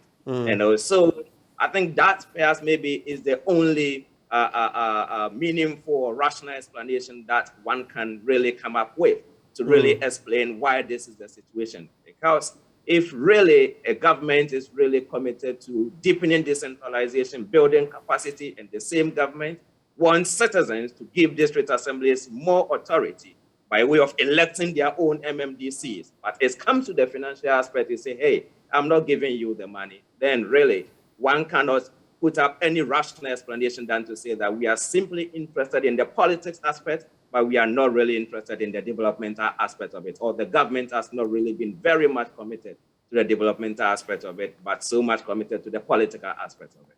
So government focusing on the political aspects, and of course, because there would be appointees at that level as well. Usually some would gloss over it, pretend it is not there, but it is a problem. If you just do the division, the 6 billion Ghana cedis by the 216 also districts that we have, barring any additions, you're looking at about 27.77 million Ghana cedis. that would be owed to each one. I mean, if you just do the averaging, okay? Right. It may not specifically be this for every district, but if you do the averaging and spread it across, that is what it means. Now, imagine almost 30 million Ghana cedis, which could, like you've rightly mentioned, be going into security because the DISEC, the district security councils are there, health, security, district health posts, district educational posts, roads and all of that. What do you think would be the impact of such a sum of money, about 30 million Ghana cedis, that if you had that deficit at the district level, what do you think the impact would be? The impacts for many district assemblies will be very dire, especially in the northern part. If you take assemblies like Tema, Metropolis, where they've been able to mobilize millions of cedis from IGF or internally generated funds. Right. Whilst the impact on them will be quite significant, but I think they are still able to undertake some infrastructural development even without the DACF really coming in. You take assemblies like Nantong, Tatale, Sangoli, Northeast Gunja, those bottom districts, if you look on the district assemblies league table, I mean, they are just sitting there and then they don't have enough money from internally generated funds. And their main source of money for pursuing infrastructural development is the district assembly's common fund. And I won't be surprised as come this year or come the next district league table, you are going to find the same district assemblies at the bottom. Right. Because they don't really have the money to promote the developments that we are asking them to actually promote. And so for those, especially in the northern, the Savannah, Oti areas, really the impact on them is very, very serious. Because many go to the office, they say there all infrastructural development projects have come to a standstill. But for those in Accra, Greater Accra, Kumasi, KMA, they are able to mobilize some significant IGF, or they are able to still move around. But for the majority, developments have come to a standstill. Many infrastructure projects come to a standstill. Contractors, many have abandoned sites because money is not really coming in. So the impact on many across many regions is very, very serious. And it's interesting that you bring up the district assembly's league log, because like you rightly mentioned, those in the more urban areas, because of urbanization, because of access, are able to do more when it comes to internally generated funds. So they may not feel the harsh impact like some place in maybe Tolong or Bunkpurugu or some other places, including the OT region, like you've mentioned. Yeah. When you look at the league log, you would see that some of these areas, especially in rural communities, face a lot of problems. And that is where we're trying to prop them up. But with this, it only means we are literally pushing them deeper, further down. And that could get rather problematic. Maybe we would have to interact with some of those districts, if they will speak, to find out what the impact really, in real terms, because I'm sure if we interacted with them, they would tell you, okay, so our situation is more health, our situation is more this or that. But when, from the administrative standpoint, or maybe even before I get to that, what do you think accounts for these delays in payment? What, from where you sit, has been the bane? Because this is not the first time this is happening. Let's be honest. Yeah. It's not the first time. It happens. Yeah. Sometimes it doesn't take this long. But this time, I mean, 2018 till now, it's about 5 years. And they still haven't got something amounting to about 6 billion Ghana cedis, which means that over time, only God knows how they've been able to operate. But what accounts for these? If you take this problem at the local government level, it tells you that Ghana's financial crisis started much way earlier than Ukraine and in Russia. Right. These were the signs that, come on guys, we are in some serious financial crisis. Because as you rightly noted, this is not the first time that it's happened, but this is the first time that we've seen this long stretch of government not meeting its financial obligations. And this is a constitutional obligation. This is not something like, like some bonus that government is giving to assemblies. It is a constitutional obligation. The government is constitutionally obliged to release the monies given to district assemblies through the district assemblies common fund. So from 2018 coming, the signs were there that if we do not put our finances right, we were going in for a much serious crisis. So it's boiled down to how we've really managed our financial situation in the country. And as I said, the signs were out there. If you look at the District Assembly's financial sector as a measure, since 2018, when we started encountering this financial kind of crisis, and then now 2019 COVID came in, 2020 things deepened, 2021 now things are in much serious, and 2022 now we are now restructuring our domestic debt. So the fiscal space now for government now to even get the money to release to district assemblies has become even tighter. If 2018 we couldn't do it, now 2022, and we are now looking for money. And just yesterday or so, when the ministry or the BOD released that report, that we have only about 2.8 months of money for our import. It tells you that at this particular juncture, this is not the time that government can get the money to settle the district assemblies. And so this is going to continue for quite some time at the end of the day. So it raised then the question of what then should we do in order to leave this particular quagmire?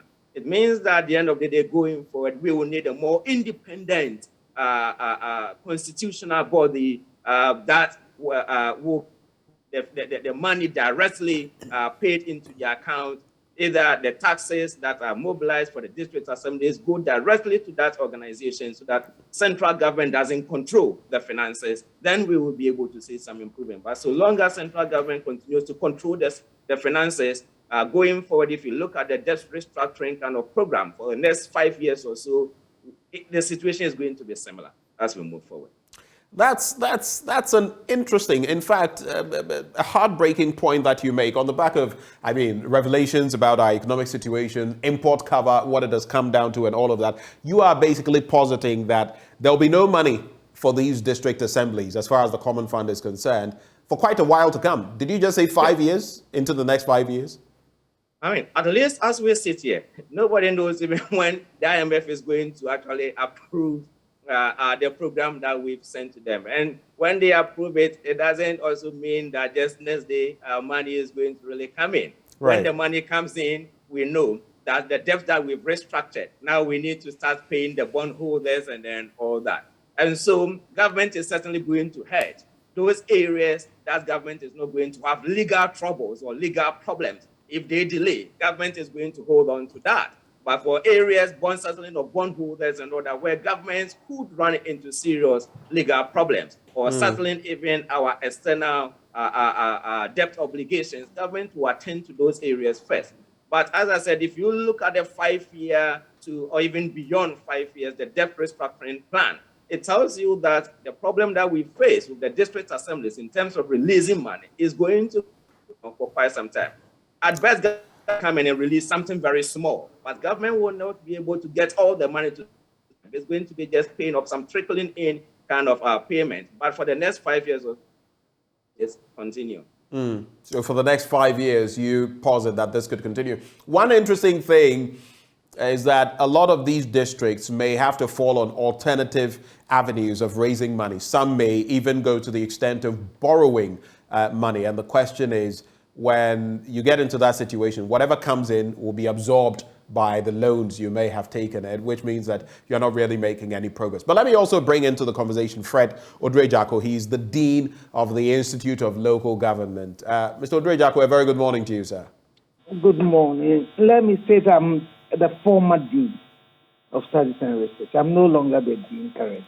Thank you. Thank you for that correction. Former Dean, Institute of Local Government. Let me just start for you. How did you receive this news that the district assemblies, the Common Fund, they are owed just about 6 billion Ghana cedis, and they've not received payments since 2018? I did the math and realized that if you struck an average, if you just did the division, though I know that in some instances it may be more and in some instances it may be less, you're looking at something almost close to 30 million Ghana cedis, 27.77 million Ghana cedis to be specific. Did you expect this? And how serious is it that our districts are not getting the funding they need that goes into security, health, infrastructure, and the rest?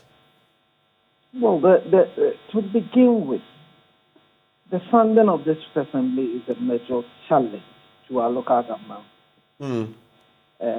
And it precedes, it begins from 1993. Mr. Jacko, I would be grateful if you could just speak up a little more for me so I can hear you. We can trace the challenge back to 1993.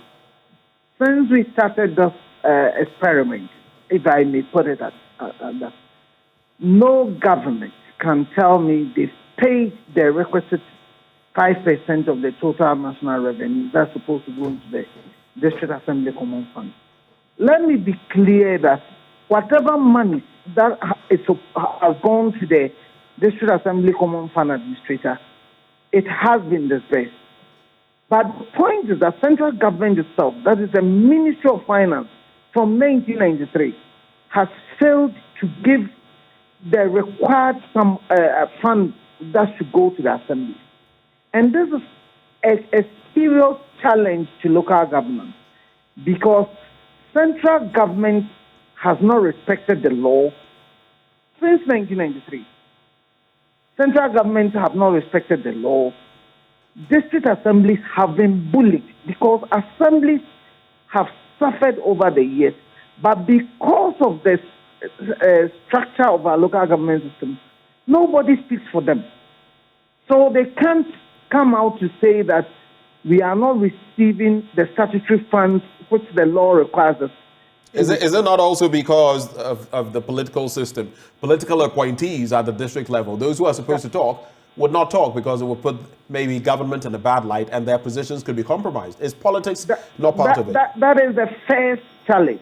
But even that aside, if you look at our decentralization in this country, we are only paying lip service to it.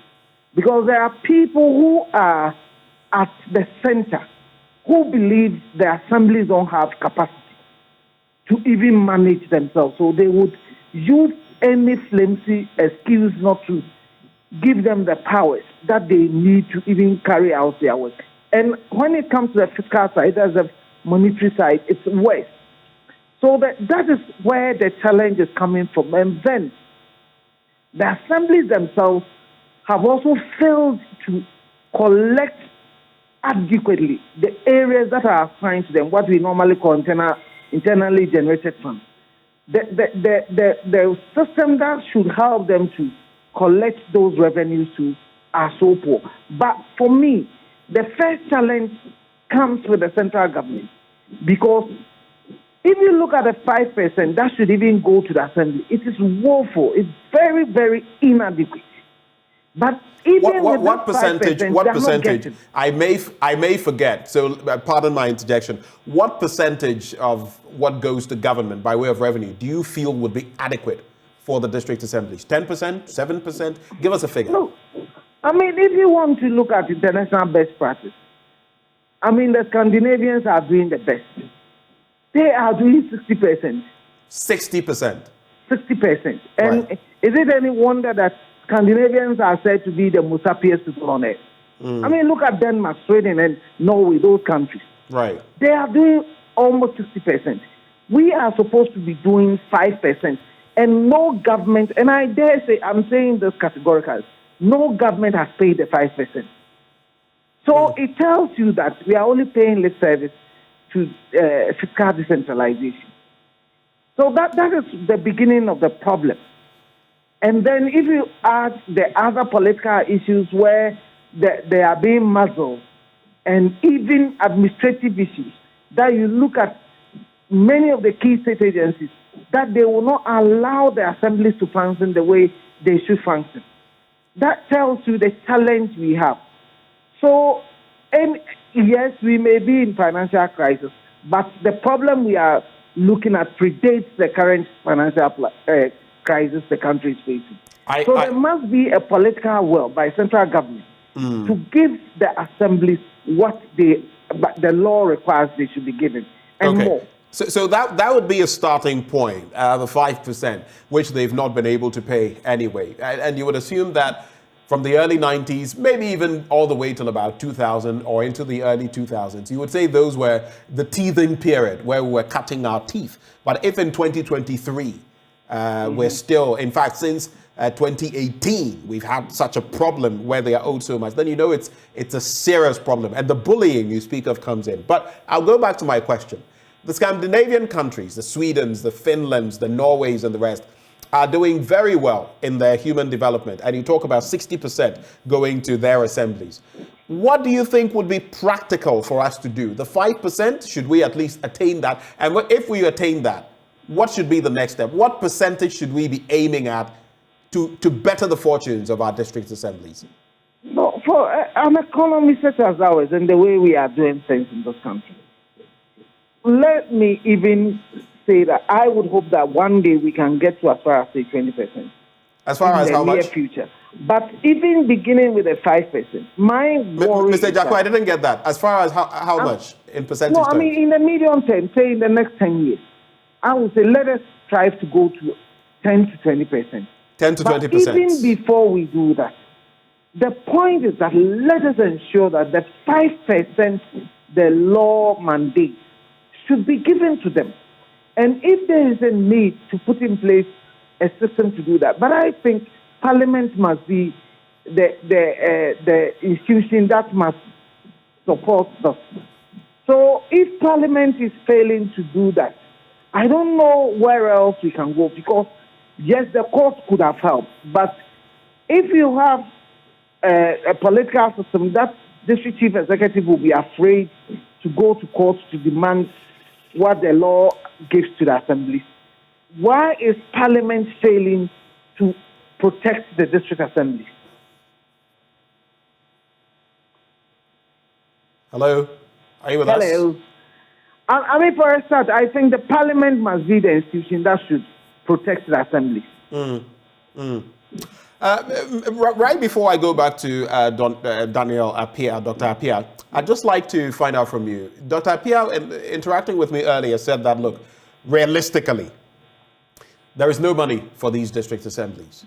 And that maybe in the next 5 years is going to be a repeat of what we've seen already. Why?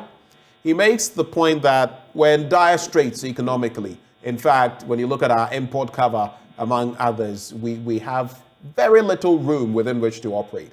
We don't even have the IMF deal, and if we get it, there are other areas. Look at the IPPs, look at bondholders, look at all the matters that government has to deal with. In other words, we're in a deep hole, and according to him, there is simply no money for these district assemblies. And maybe they shouldn't expect anything different over the next 5 years. Is that a position you share? And is that something we can pursue? What would it mean for our district assemblies if we went down that road for the next, let's say, 5 years? Similar situation. What would it mean?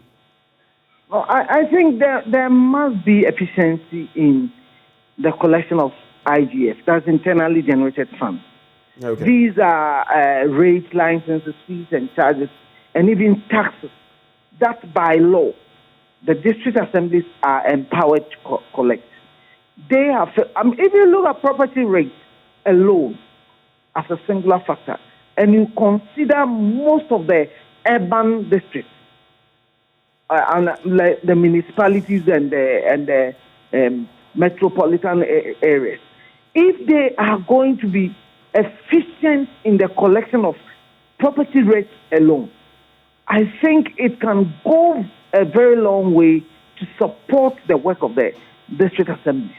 And there are other taxes and rates and licenses that we must support the district assemblies to collect. Look, let me give you one instance. Look at the amount of money that telecom companies are making in this country. They have various masts all over the place, which by law, they should be paying some licenses to the assemblies. But somehow, over the years, the law has been watered down so that they are literally paying nothing to the assemblies. And these are areas that we must support our assemblies to collect, to do their work. But they are not doing it. And I think the assemblies themselves, I support the assembly system fully. But I think the assemblies themselves must also, back up their act and begin to be more efficient and effective in their collection. There are too many loopholes, and there is so much laxity in the system that people are not just paying their rates and licenses and the like. I mean, there are people who genuinely would like to pay their property rate, but the system that exists currently in most of the assemblies is not enough to support effective collection and efficiency in the collection also. So we need to be looking at some of these. I mean, if you look at the Auditor General report, it is replete with issues about inefficiencies in the collection of internally generated funds by the assemblies. We must look at all these things. I know there are some activities ongoing. The Ministry of Local Government is bringing up new systems to support effective collection. But we need to speed up some of these things. And the assemblies must be compelled to do the right thing. Sometimes there must be sanctions that if they are failing to meet their collection, what they are expected to collect, there must be some sanctions in there. So there's a lot of things that we can do. If the assemblies can improve on their IGF, as we choose to call it, it will help them to even wean themselves from central government funds. You still not, tackled the bit about whether you agree with Dr. Appiah when he says there's simply no money for them, and in the next 5 years, likely this situation is going to continue. I just want your brief take on that, so I bring in Dr. Appiah. I perfectly agree that it's going to be harder because of the current economic situation.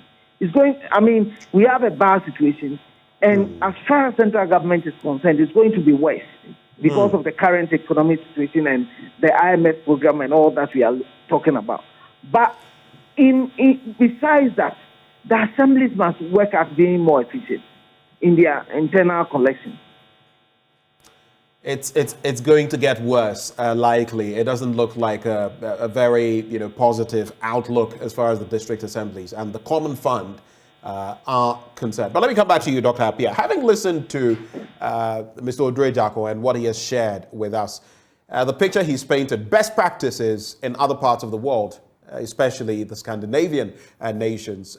Look at any positive index, quality of life, human development index, education, and the rest. You would see them at the very top. And these are some of the means they employ to arrive at those ends. 60% going down so that infrastructure, health, security, and all those other things can be provided at that level. Looking at the percentages he has given, that between 5 and 10% progressively over the next 5 to 10 years. We should be, in fact, between 10 to 20% over the next 5 to 10 years. He hopes we can get there, and that would be something more sustainable. Do you agree? And if you differ, what would be your preference? Right. Thank you very much. Yes. So it will be good to see a similar increase to the 40 or 60% that we've seen being done in the Scandinavian countries. But myself, I completed my master's degree in Norway, and I know the situation out there. This is a country that has not touched its oil money. They say the oil money is for generations. They are very, very rich. Living standards are very high there. But compared to our living standards or situation here, I think that a committee was put together with some economists, technical experts to look at what should be the feasible increase in the DACF, the District Assembly's Common Fund. And this was as far back as former President Kufuor's time during the same NPP and NPP government. And it was agreed that there should be an increase from 5% to 7.5%. And this was approved, or it was taken to Parliament, and then it was approved. And this was it was approved during the second meeting of the third session of the fourth Parliament of the Republic of Ghana. That was in July 2007. And look, from July 2007 up to present, how many years? We are talking about roughly 15 years. And if even the 7.5% that we increase it to for 15 years, even the 5%, we couldn't do it. It tells you that there is no commitment really on the side of government to actually even fulfill the increase from 5% to 7.5%. So my take really is that It's not really about some kind of fanciful increments from 5% to 7.5%. But even the 5% DACF, let us look at the most feasible institutional arrangements that we can put in place to make sure that central government does not have control in the disbursement of that 5%. And for us to do that, is calls for an urgent constitutional reform. If the members of parliament are so committed really to take the Ministry of Finance on, then I throw this challenge to them. My challenge is that the two of them should come together and pass a constitutional amendment, because that particular session does not require some kind of a rigid kind of constitutional process that requires a referendum. The two sides can come together, let them pass a constitutional amendment, and then establish an independent body to really get this money and then disperse it to the district assemblies. So it is not just a matter of tomorrow we are going to hold the Ministry of Finance down and say we are going to hold your programs down if you do not disperse, when we know the money is not there.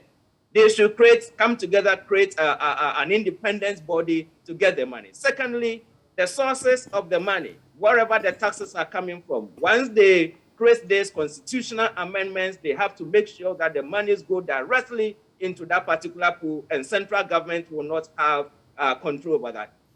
For me, even we should hold on with the 7.5% increase. Let's stay with the 5% and make sure that an independent constitutional body, through a constitutional amendment, which can be pursued by the two sides, tomorrow, the next, or the next month, let them do it, and then we are tired of, we will hold the Ministry of Finance, we will not approve ministers, we will not do this, and then we wake up and something contrary is done. If they really are so mindful, they are both committed to this fiscal decentralization. My challenge is that they should come together, pass a constitutional amendment, and then create a constitutional body that will get the money and then disperse it so that we take it away from central government control. That will be my take. Now, you've spoken, I believe initially you made mention of the fact that some of the taxes should go directly, apart from the IGFs, they should go directly to the district assembly. So they are mopped up within maybe the catchment area. They go to the district assemblies. They don't go to government before, so that way they can mop up the funds and use them for the developmental activities that they want to embark on. But one problem that would militate that situation would be corruption. If you look at the Auditor General's reports, among others, over time, you would realize that even at that level, corruption is rife as well. How would you proffer that be dealt with to ensure that, first of all, the IGFs, and if such a system were implemented, corruption wouldn't end up siphoning those funds? So walk us through that, and maybe even before that, tell us, how can it be done in terms of circumventing the process, getting these taxes to remain within the districts with the knowledge of the central government, but to remain at the districts for development? Right. So the simple way to do that, as Dr. Drew pointed out, as we look at best practices in other African countries, is to, at the end of the day, take a percentage of income tax that every worker pays, so that we don't go chasing kayaye now for money to put in the coffers. Those are unstable sources. So in countries where these things have worked very, very well, they are serious in their commitment to fiscal decentralization, a percentage of the income tax is given to the district assemblies. So let's take a percentage of the income tax, whether it is 2.5%, 3%, 4%, let us take that percentage so that every month we know that that is a steady flow of funds that will go to this new constitutional body that will be set up. Now, in terms of corruption, that you are right in bringing up the issue of corruption, but if you look at the Auditor General's report, we have 261 district assemblies, but the majority of them, at least, are doing well. It's just a few of them where there have been very serious, grievous, adverse findings that the Auditor General has come up with. And so we will certainly need to also ensure that the Auditor General, particularly the department in charge of auditing the district assemblies, will have to be up and then doing. If they don't have enough personnel, they have to let us know. because we are not satisfied with the situation where auditors go to some areas and they don't go to other areas. They go spend one day just and then leave. We want a serious auditing process to be done for each of the district assemblies. At the same time, perhaps maybe if we create a new constitutional body, we can have an auditing unit without that constitutional body that will be tasked with going out there to audit the district assemblies so that we don't come to burden the entire audit, the entire office of the Auditor General. It could be an extension of the Auditor General's department, but I'm saying that that particular unit that should be created within the constitutional body should be solely dedicated to external auditing of the district assemblies common fund in terms of the use of that money, and at the same time too, where infractions, serious corruption have come up, we should be able to pursue that through the courts and then recover the money. We saw the time of the Melebo, these things were working very well, at least in some assemblies where officers had misappropriated money or engaged in acts of corruption. They were forced to return the money, and we all know how much at that time was retrieved. And so it can be done. At the end of the day, it is a matter of being serious, creating a body that is independent of central government control, staffing it with the right auditors, staffing it with the right personnel, getting this independent transfer of monies to them, disbursing it, and then we're being committed. Because if we don't do this, as I said, the next 5 years or so, we are going to see a serious decline in development at the local government level. And I am not very surprised even that within this same period, we've seen many conflicts, chieftaincy conflicts, land conflicts, raising up their head again in the northern part of Ghana. How many times have the DISEC and REDSEC been meeting? How proactive have they been in really tackling conflict when they detect the signs of conflict coming? They have not been having the money to pay allowances to members and all that. And so we see even an increase, an escalation of conflict in those particular kind of areas. And these are all symptoms that, hey, things are not going on well, and we need to be proactive, come up and be innovative. And as I said, through their challenge, the two sides must come together immediately. If they have thrown that challenge, my challenge is that they should go beyond that and then come up, create a constitutional body through a constitutional amendment, and then move forward with a more innovative approach to tackling the problem that we have. And it's interesting because looking at the literature, you see, for example, that from 1993, mining communities were supposed to receive additional revenue from the Minerals Development Fund. We all know that the challenges include late or partial disbursement, or sometimes it doesn't come. So all of these were put in place by the 1992 Constitution, but since 1993, very little has been done. And only God knows how much better our society could have been if we had stuck to the tenets of what the 1992 Constitution has stipulated. But let me quickly go to Mr. Jako once more. Now, it's interesting, isn't it? All through this Fourth Republic, we've had challenges with the disbursements for district assemblies. But this stretch is not normal.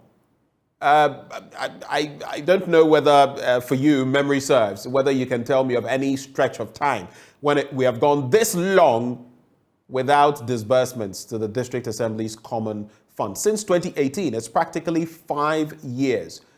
How do we, even if there are going to be partial disbursements or delays, how do we prevent the delays from getting so long? Well, I can't say for certain that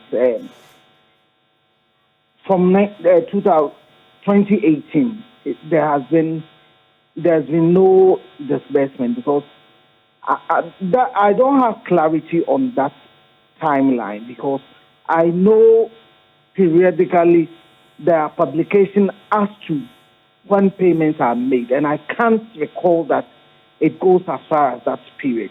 But even working with that date, it tells you that we are in serious crisis.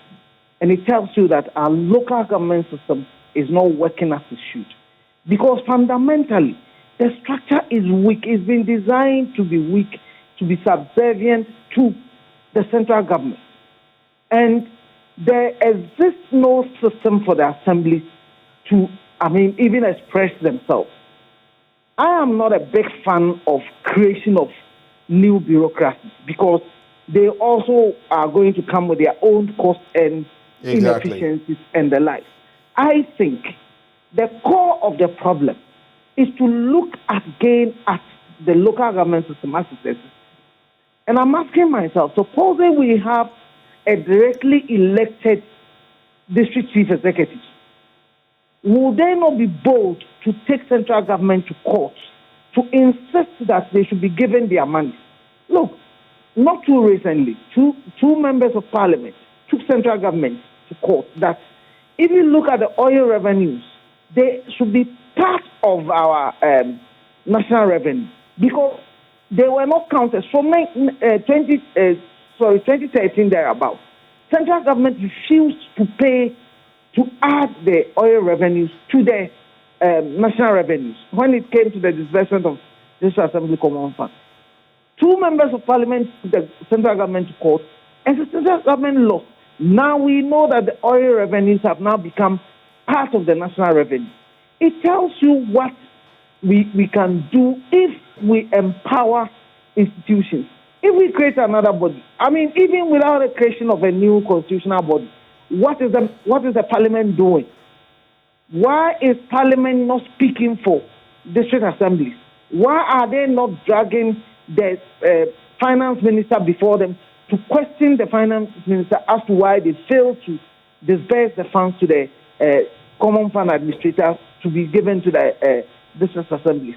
So fundamentally, if you ask me, we need to change the structure of the local government system. We need to repeal the constitution and make the changes that are needed to give them the powers to be a fully decentralized institution that can operate without central government just giving them handouts. Sometimes it's as if they are doing them a favor by giving them some of these money. But it is money that by law they must be given, but it's not being given. So I think if we need a constitutional change, it should be at the structure and the system that we are operating within our decentralized system of governance. Otherwise, we'll go back next year, we'll be talking about this year in the next 10 years. Creating a new constitutional body will not be the solution. Because if you look at the Auditor General's report, if you look at the Internal Audit Agency's report, they bring out all these issues every single year. And Parliament could easily have taken them up and dealt with it, but they haven't done so up till now. So another constitutional body will not do anything for us.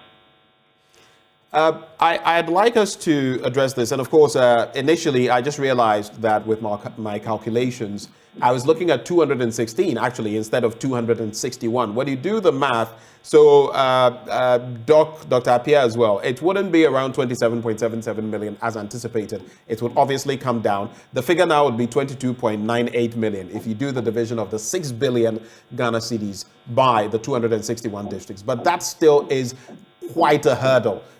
Quite a sum of money that these districts are not getting, and the impact cannot be done away with. But staying on that same subject, we also have the minority in Parliament, which has said that, look, this is what is happening in the district assemblies, and this is how we're going to hold you to account. If you do not, as a finance ministry, make the necessary allocations, whether partial or full, they do not go into those details, we're going to block anything that comes from the finance ministry to the floor of Parliament. From our end, we're not going to support it. What do you make of that stance, Mr. Akakpo? Let me start with you. What do you make of that position? It will be a very good stance for them to do. But you see that again, it goes to the core of the weakness of our Parliament under this constitution. Because let me take you back to 2015, when Minister Setekpe at the Finance Ministry, 1 full quarter was not paid. And until... So you're talking of 3 months, a full quarter, 3 months. Of District Assembly Common Fund was not paid. Oh, okay, a full quarter of the funds, right. Yes. And there was no whimper from the Parliament about this, clear breach of the Constitution. So my worry is that Parliament itself has failed the local government system. And Parliament, it shouldn't be just a political issue. It should be a fundamental existential issue for Parliament to be dealing with. Shouldn't be when my government is in power, I'll be quiet. When my party is not in power, then I'll go all out. When it happens like that, I begin to have second thoughts about their motives about some of these things. By and large, the problem has persisted. That's why I've consistently drawn us back to from 1993. And even the 7.5% that President Kufuor attempted to bring, in fact, under President Mills, President Mahama, Vice President Mahama, they even indicated that they were moving it to 10%. And I insist that either under President Kufuor, the 7.5 was never paid. Even I'm insisting the 5% has never been paid by any government in this country, because they always find creative ways of accounting for the public revenues so that they can pay whatever they want. The 7% has never been paid in this country. Neither has was the 10% under President Mills, President Mahama ever paid. The point is that the 5%, which is the statutory, that's the constitutional, were never paid. Because when these issues are brought in the Auditor General's report, Parliament fails us by not even looking at some of these key issues. So this is where the problem lies. And the assemblies are so weak, they cannot take up central government. So if we want to fix the problem, this is the area that we must sincerely look at. Otherwise, we will keep on talking about these things. For you, Dr. Appiah, what would be your take on that same point? Assembly's Common Fund Secretariat should be transformed into a constitutional body. There will not be the need to go and recruit any new administrative staff elsewhere. My take is that the two sides in the House should come together, pass a constitutional amendment, transform the District Assembly's Common Fund Secretariat into a body tasked with the responsibility of independently transferring the money to the district assemblies. Secondly, they should also pass a new rule in that House that at the end of the day transfers a percentage of income tax to this new constitutional body or the District Assembly's Common Fund Secretariat to transfer to the district assemblies. I know that a comprehensive constitutional reform as we sit here is not feasible because Nana Addo Dankwa, the president, has indicated that he is not in support of a comprehensive constitutional reform.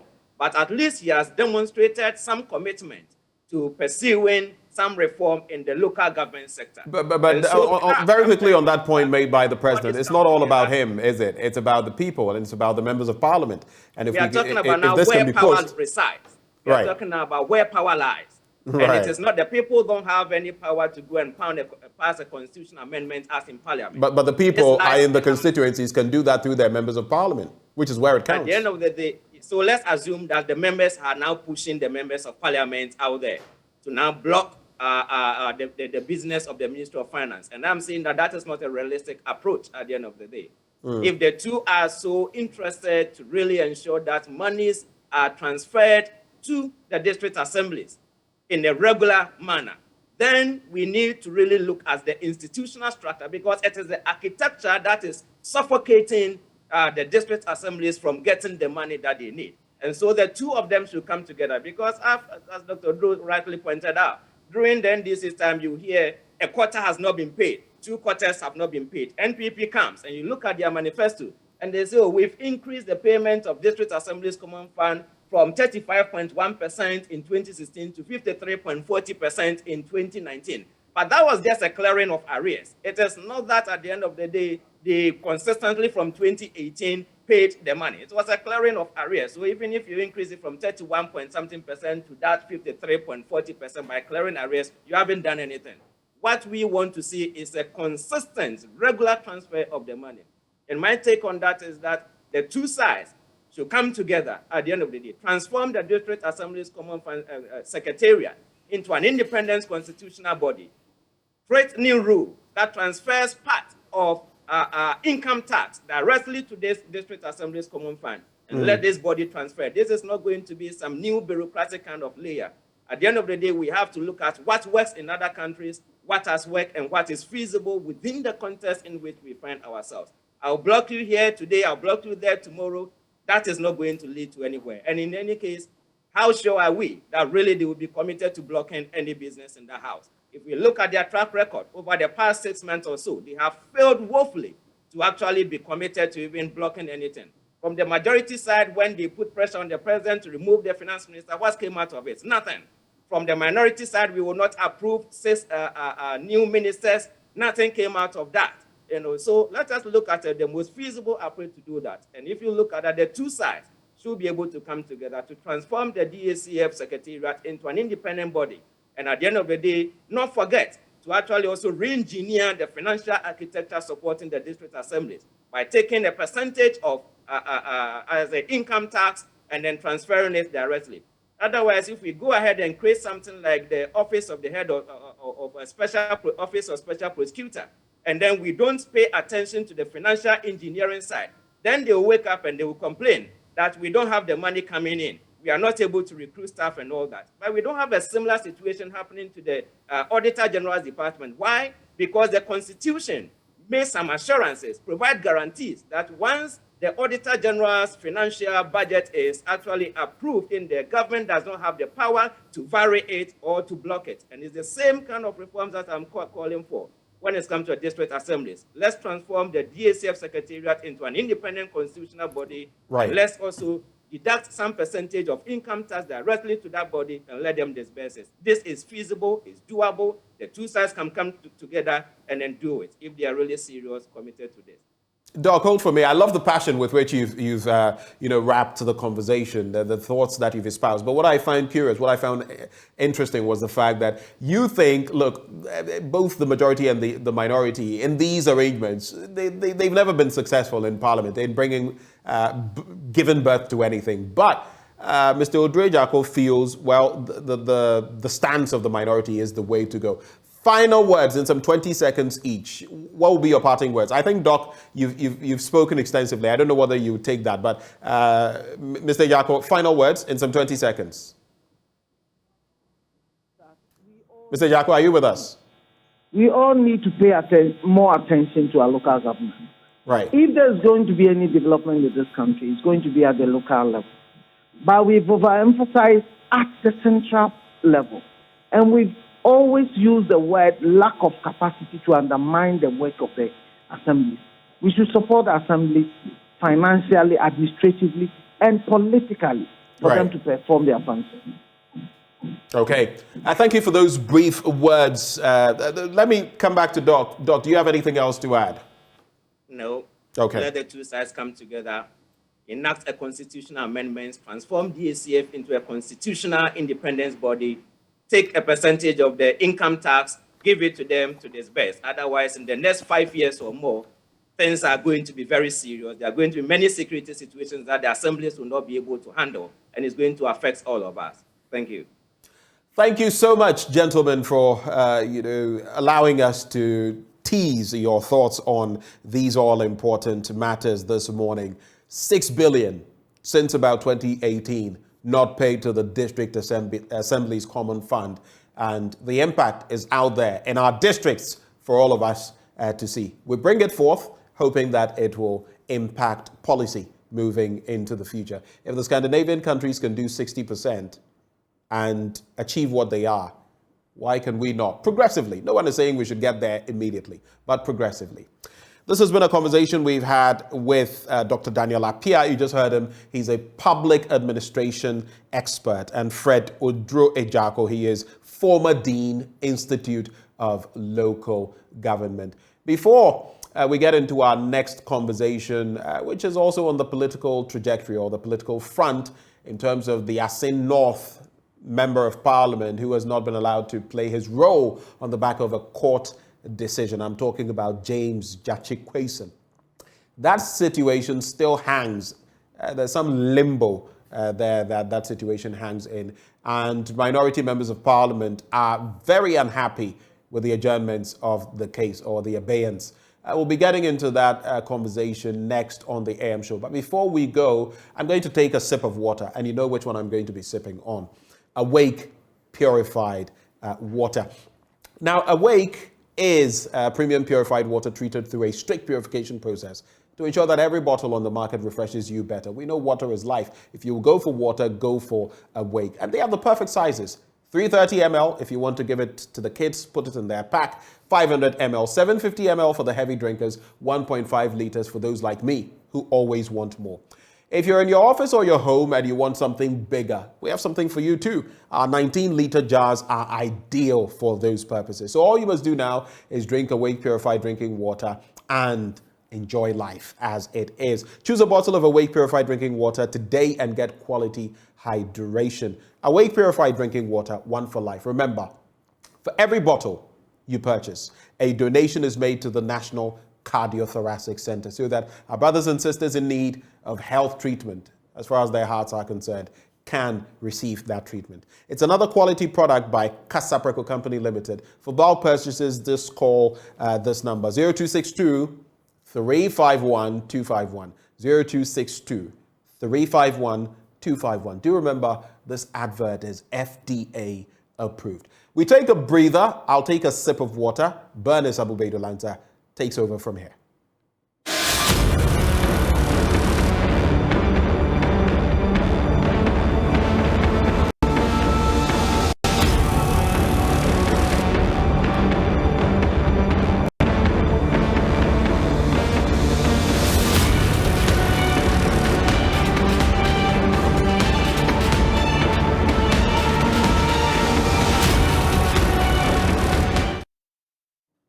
Hello, very good morning to you. Thank you so much for staying here on the AM show. Earlier, Benjamin Akakpo brought you our first big story. It's now time to delve into the second, and it has to do with the MP for Asin North, James Jachikwason, and the court processes involved in he not holding himself as an MP until a substantive case against him is heard. His appeal at the Supreme Court, the back and forth. Yesterday we were in court again and the case was adjourned, and his lawyers are not too enthused about that. Meanwhile, this is working to the disadvantage of the NDC minority in Parliament. They are losing one man. And you know the dynamics in Parliament at the moment and how it's important for everybody to have at least all men, especially when it comes to critical votes like what we saw last week, Friday. I've been joined this morning by Sami Obing. He's with Parliamentary Network Africa. Thank you so much, Sami, for joining us. I want to believe you've been following this case, and lawyers of James Jachikwason have raised concerns. Some also believe the case is dragging too much. What are your thoughts? Well, thank you very much. Certainly, this is a very important case. You have given a critical background to the issue, especially relating to representation of the people. The people of the Asin North constituency certainly must not go unrepresented. There is also the situation of the Parliament of Ghana having very close numbers, which makes the absence of any member or the absence of any constituency from being represented in there a very critical situation. It's been close to a year. I think the ruling of the Supreme Court restraining the Honorable Member of Parliament for Asin North from holding himself as a Member of Parliament was on the 13th of April last year. And so for close to a year, the people of Asin North have not had, representation in Parliament. And that has grave consequences of the people of Asin North. And I think that these are matters that we need to, be concerned about as a people. Do you agree with those who say that this is probably deliberate, or, from your own following and appreciation of what's been happening in court, you disagree? It may not necessarily lie in my mouth to make such a grave allegation at the apex court of the land, at the Supreme Court, that delaying a case like this or the delay in that case is deliberate. It will not lie in my mouth so to do, except to say that it is our expectation that the Supreme Court certainly appreciates the circumstances, surrounding this case, appreciates the situation of our current parliament, appreciates the fact that it will be grave injustice on the part of the people of Asin North if they continue to stay without representation. Sometimes these allegations or concerns get raised when we are having one too many instances of cases that ordinarily, or every right-thinking Ghanaian may expect that will be dispensed of speedily, delaying. You recall that, and I want to use an example. You recall that a group of civil society organizations, Parliamentary Network Africa included, filed a case in the Supreme Court on the issue of the circumstances that led to the former Auditor General being asked to, proceed on leave and subsequently being taken, subsequently losing his office. And for a matter as important then, for a matter as critical then, for a matter that timeliness was of importance, it would surprise you to note that that particular case, almost 2 years down the line, has not received any hearing really from the Supreme Court. And as civil society, we still wait for the Supreme Court to, summon, call that particular case. And of course, we're having a situation where you have a very close parliament, very limited numbers, difference of numbers of MPs on either side. You have a constituency that is not represented. This is all laced in the backdrop of having the people of South also not represented in this particular parliament, and a conversation that came around it. And so to see that, another constituency has for 1 full year not been represented in parliament is a bit problematic. Let us be mindful of the fact that the constitution of our country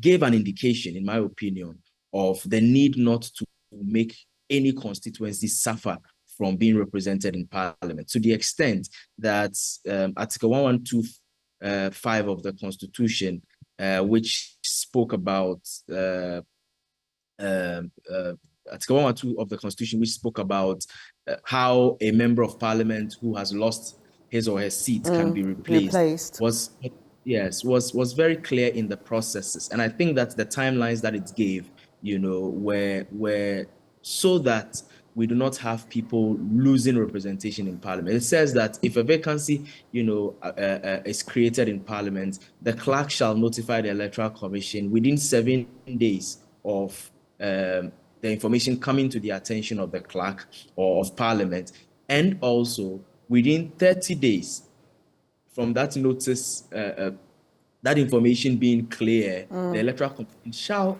ensure that a by-election is held. In fact, in the case of when an MP loses his or her life, then of course the Constitution stretches it to about 60 days, within which, of course, for cultural reasons and all of that, within which, by-elections needs to be held. Which means that worst case scenario that the Constitution envisaged was that 60 days after a group of people in a constituency do not have representation, they must find representation. So 1 full year of the people of Asin not having representation in parliament is really, in my opinion, grave injustice to the people of Asin.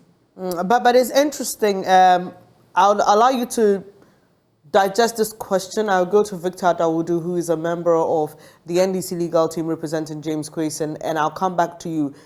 Do you then see a bit of silence in respect of how the Constitution deals with this peculiar issue, which has to do with a court case which is yet to be determined? But let me welcome Victor Dawudu to the program. Good morning to you, sir. Thank you for joining us. A member of your team, who is also an MP himself, Roxanne Dafiamepo, is reported to have said that the adjournment of this case was done without any proper reason being given. Does your team sense that this is a deliberate attempt to delay the case? Yes. Good morning, Bernice, and good morning to your viewers. I think that is a worrying development. in as much as the Supreme Court controls its cases, it manages its cases. The trend which where the cases have been adjourned and the good people of Asin North do not have a representation because there is an interlocutory injunction on their member of parliament, and nothing is seen being done, and cases being adjourned. I think it's a worrying development for everybody and for constitutional democracy. So yes, that is the position which most of the members of the NDC also ascribe to, especially when you compare cases which were involved in electoral matters. Example I can give you was the issue of the South, the Hokwe constituency and the South. That matter, there was an injunction in the High Court granted, and quickly that matter was sent to Supreme Court and it was disposed of. So what is making this particular case over a year, almost a year, that the case is not being heard? What was the agency about the case in whole? And does it mean that this is not also agent? Is it not the same electoral dispute? So if the court itself has asserted that electoral disputes should be given that agency in dealing with the matter, that gives you a cause of worry. And I think that is in place because the people of Asino have been denied representation. And these are the new jurisprudence we are seeing in our constitutional law and our constitutional electoral laws that we are seeing. And that does not give the Supreme Court a very good image when it comes, especially to the interpretation of the cases, and especially cases that have political undertone and electoral undertone. It does not give them a good image at all. Right. My other guest has eloquently explained the impact of this on the constituency he represents. But what has this delay cost your client? What's the cost of this delay to him personally? Hello? Hello? Can you hear me? Yeah, I can hear you now. I'm saying that we've already explored the angle of the cost of the delay to the constituents that Mr. Quayson represents in Parliament. But I'm asking you to tell us what the cost is to him as a person, his personal life, what this delay is costing him. Yeah, I think the delay is affecting him so much. How to go about his legitimate work, whether to represent the people or he's representing the people or not. There must be a conclusion to this matter. And if we bring closure to this matter, he will know his fate. The people of Asin will also know their fate. Now, his fate is hung in the balance. And especially, this is what the same Supreme Court talked about in the case of Isaac Amu in 1996. The case was hanging in the court, and the same court realized that it was not right that a case pending before the court will be there until the person who has been sent to court, rather, the term expires. So the court does not do anything, only at the tail end, when the term of office is getting to expire, you come with a judgment. So when you come with a judgment, so there is an example which the Supreme Court itself has condemned, or people have condemned that what was done by the Supreme Court, and we see the same thing repeating itself. So does it mean that history is not teaching us, or it's the payback time? Interesting. Yes, these are things that we think, and we think that, yes, it is not good for him as a person. He doesn't know what to do for now. But if closure is brought to this matter, his people, the constituents, and himself will know what is the way forward for him. So there are two separate cases. There's the one at the Supreme Court, which is an injunction restraining him from holding himself as an MP and representing the people, which he's seeking an appeal and a review to. There's the other case being heard in the High Court, which is a criminal case. What's the update on that as well? Yeah, There's a criminal case that is pending before him. I am not directly in charge of that case, so I will not be able to. What I know is that it is still pending. They are yet to start the hearing and others, but I cannot specifically tell you this is the stage that they have got into. But it is what I know, it is pending, and proceedings are yet to start in that matter. This case has been adjourned.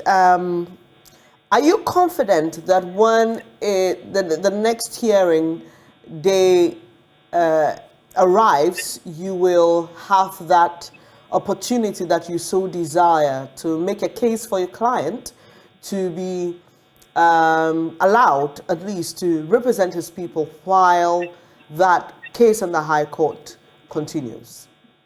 No, I think there are two different cases. A civil case in the Supreme Court and a criminal matter in the High Court. Yeah, exactly the point I'm making. I'm saying that are you confident of the adjournment of the case at the Supreme Court, which has to do with he being restrained, the injunction, right? Are you confident that when that case is next heard, you will be given the opportunity to make your case?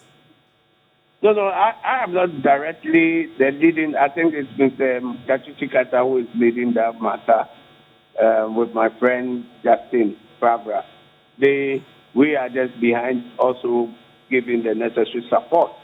But I believe that, yes, what the Supreme Court has to do, it must be seen to be done. As the adage goes, or the phrase goes, that justice must be done, must not only be seen to be done, it must manifest. People should see that justice is being done. And if that is not being done, it's not being heard, people may lose that confidence that they have in the judiciary by the way things are being done. And I don't think it will augur well for us. The Supreme Court and the rest will be the last bastion where we can go and seek redress.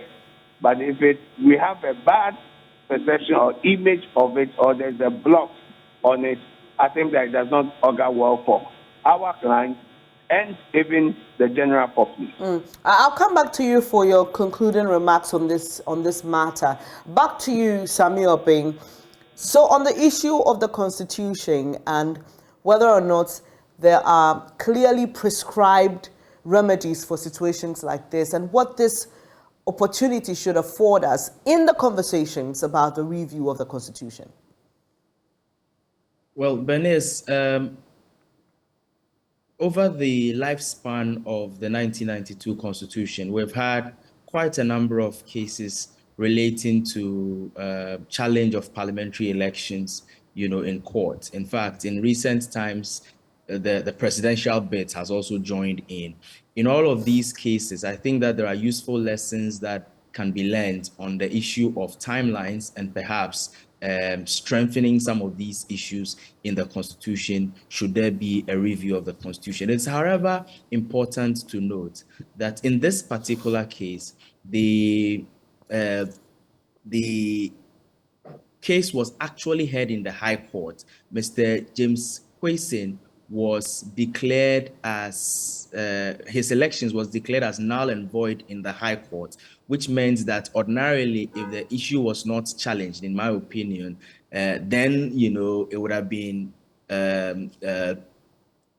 he having lost his seat, and then the processes will continue. But of course, he has the right to be able to bring the matter up. But in this case also, it is important to note that, per my understanding, it is the plaintiff in the case in the High Court who again went to the Supreme Court and said that, well, the High Court has ruled that, this man cannot hold himself as a member of parliament. However, he's still holding himself as a member of parliament. So I need you to injunct him from holding himself as a member of parliament while the other matters, gets dealt with. And that is where the High Court the Supreme Court actually made the ruling. But certainly, we cannot have a situation where, look, the 2021, population and housing census, indicated that the people of the Asin North district are about a little over 80,000. We can't have a situation where timelines, delays in court situations and what have you, makes it possible for over 80,000 Ghanaians to not have a voice in the legislative arm of government. I think that is, for me, the biggest situation that the Supreme Court must lend its mind to. And so do I get a sense that what you're saying is that due to the sensitivity of this case, the Supreme Court should expedite and come to a conclusion on the matter? Well, I think that the Supreme Court, being masters around some of these procedures, is able to do that. We saw how there were some very elaborate rules on how the presidential election petition can be dispensed of, being mindful of the implications. This particular one, especially with the kind of parliament that we have, the kind of numbers that we have, and the situation we've been seeing in parliament over the past 2 years, should certainly make the Supreme Court want to deal with this matter expeditiously. And unlike the situation where you have, for example, when Mr. Alan Tremating resigned, you have, the president appointing someone as a caretaker minister, or the deputies, doing the work while they wait for a substantive minister to be appointed. It's not the case for MPs. How do you see moving forward? And again, because there are conversations around the review of our constitution, and these scenarios and situations give us the opportunity to think about other angles that may not have been so clear at the time that the constitution was being framed.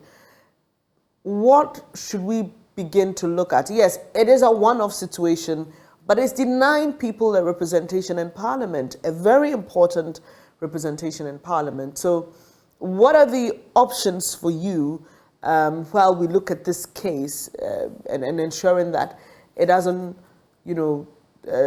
deny people the opportunity of being heard or represented? Yeah, Bernice, you see, this may be the case of Mr. Kwesi, but we've had similar cases in the past on, dealing with matters relating to challenge of the eligibility of the election of a particular member of parliament in the past. And these should teach us lessons. In fact, constitutions are made based on, historical antecedents, based on what has happened in the past and all of those things. So certainly our past records as a country should be able to direct us on ensuring that at least there are some clear timelines. I mentioned to you earlier the provisions of Article 112, specifically relating to filling in a vacant position. The Constitution was very clear on the timeline, so that we do not have a situation where the Clerk of Parliament, upon learning that a seat has become vacant, will delay in communicating to the Electoral Commission, or a situation where the Electoral Commission also, upon learning from the Clerk of Parliament that a seat has become vacant, delay in holding a by-election. So the Constitution was very clear. It gave specific timelines. I think that we are getting to the stage where, some of these things must be considered, especially as the country generally thinks about a review of our constitution, so that there are clarity on, what needs to be done in some of these instances. So we don't have instances where somebody is held, is made not to hold himself or herself as a member of parliament for so long that by the time that the case is dispensed of, the tenure, which is a fixed tenure of 4 years, is actually over. Thank you so much, Samuel Bing. And your final words, Lawyer Adowudu, I can imagine how important this is to your party, the NDC, considering the current dynamics in Parliament. Has this come up recently at NEC meetings or other meetings of high-ranking officials of the party? And what has been the discussion on the way forward, if any such discussion has happened? It will be a bit difficult to answer as from the party echelon what the discussion has gone, because I don't belong to FEC or NEC. I don't belong to them. But I'm sure that it might be issue that borders on some very sensitive matters that the party will take, is jealously guiding and following to see the development in it. But I think that the Supreme Court must do justice for the people to see that, yes, we are doing justice. I think that repeating what happened in Rebecca Amu versus Adite in 1996, repeating itself will be a blot again on the conscience of the Supreme Court, because that is what was done, and that is what is being done again. And I think that people can clearly see. And the comments that were made by critics after the decision in Isaac Amu, when the term or the tenure has elapsed, and the Supreme Court comes and says that, yes, actually he was the rightful person to represent, that he had been denied. Or I don't think that history will serve us right, or posterity will serve us right, if we do the same thing. So I would only say that let's bring closure to this. The fact that the Supreme Court manages its own cases, I think that, yes, like my colleague Samuel Ben said, there should be, the timelines are clear in the Constitution. But now we have seen the development where the Supreme Court says that there can always be an injunction. We have seen two different, in the High Court, they said there cannot be an injunction, they need representation, but Supreme Court says that there can always be an injunction. So these are conflicting decisions, but with our cases, hierarchy of cases, what Supreme Court says binds all the other courts unless they have departed from it. So I think that all I'll say is that the Supreme Court is there, the judiciary is there to serve the people, protect the people, serve their interests. And if they are doing something that people think that is untoward, is not serving their interests, they live within society, and the voice of the people is the voice of God. I appreciate your time here this morning. Victor Kojoga-Adawudu is an NDC lawyer, and he was in court yesterday for James Jachikwason. He is MP for Asin North, who has been restrained from holding himself as such. He's reviewing, or he's seeking a review of that in the Supreme Court, and the case was adjourned to April 5. His lawyers are concerned that the case is dragging unnecessarily. We'll be following up on this and let you know what happens and transpires in court. Now, we will be back to have that conversation about Joy Changemakers. Do stay.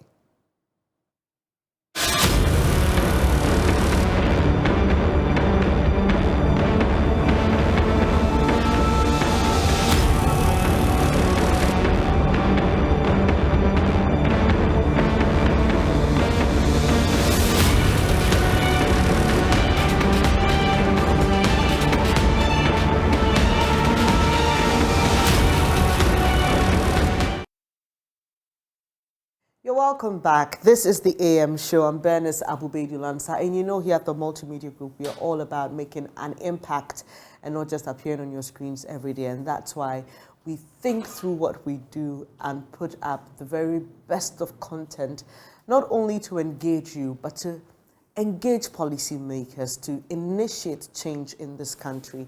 And guess what? This morning, and I'm not patronizing him at all, I'm really privileged to be hosting Samson Ladi Anyenene. Good to have you, Samson.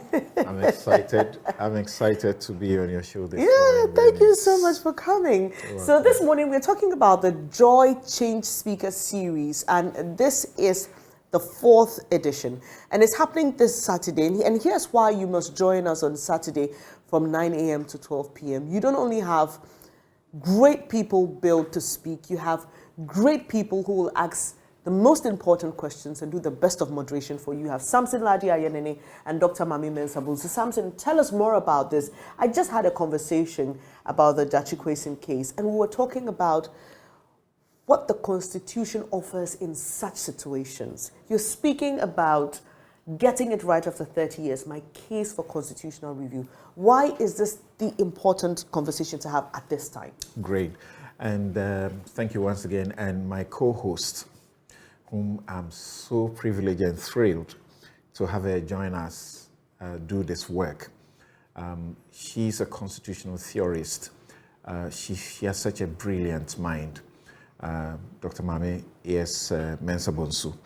She has actually recently reviewed some of the Supreme Court decisions bordering on aspects of the Constitution, including this matter you just discussed. And she has very iconoclastic views about that.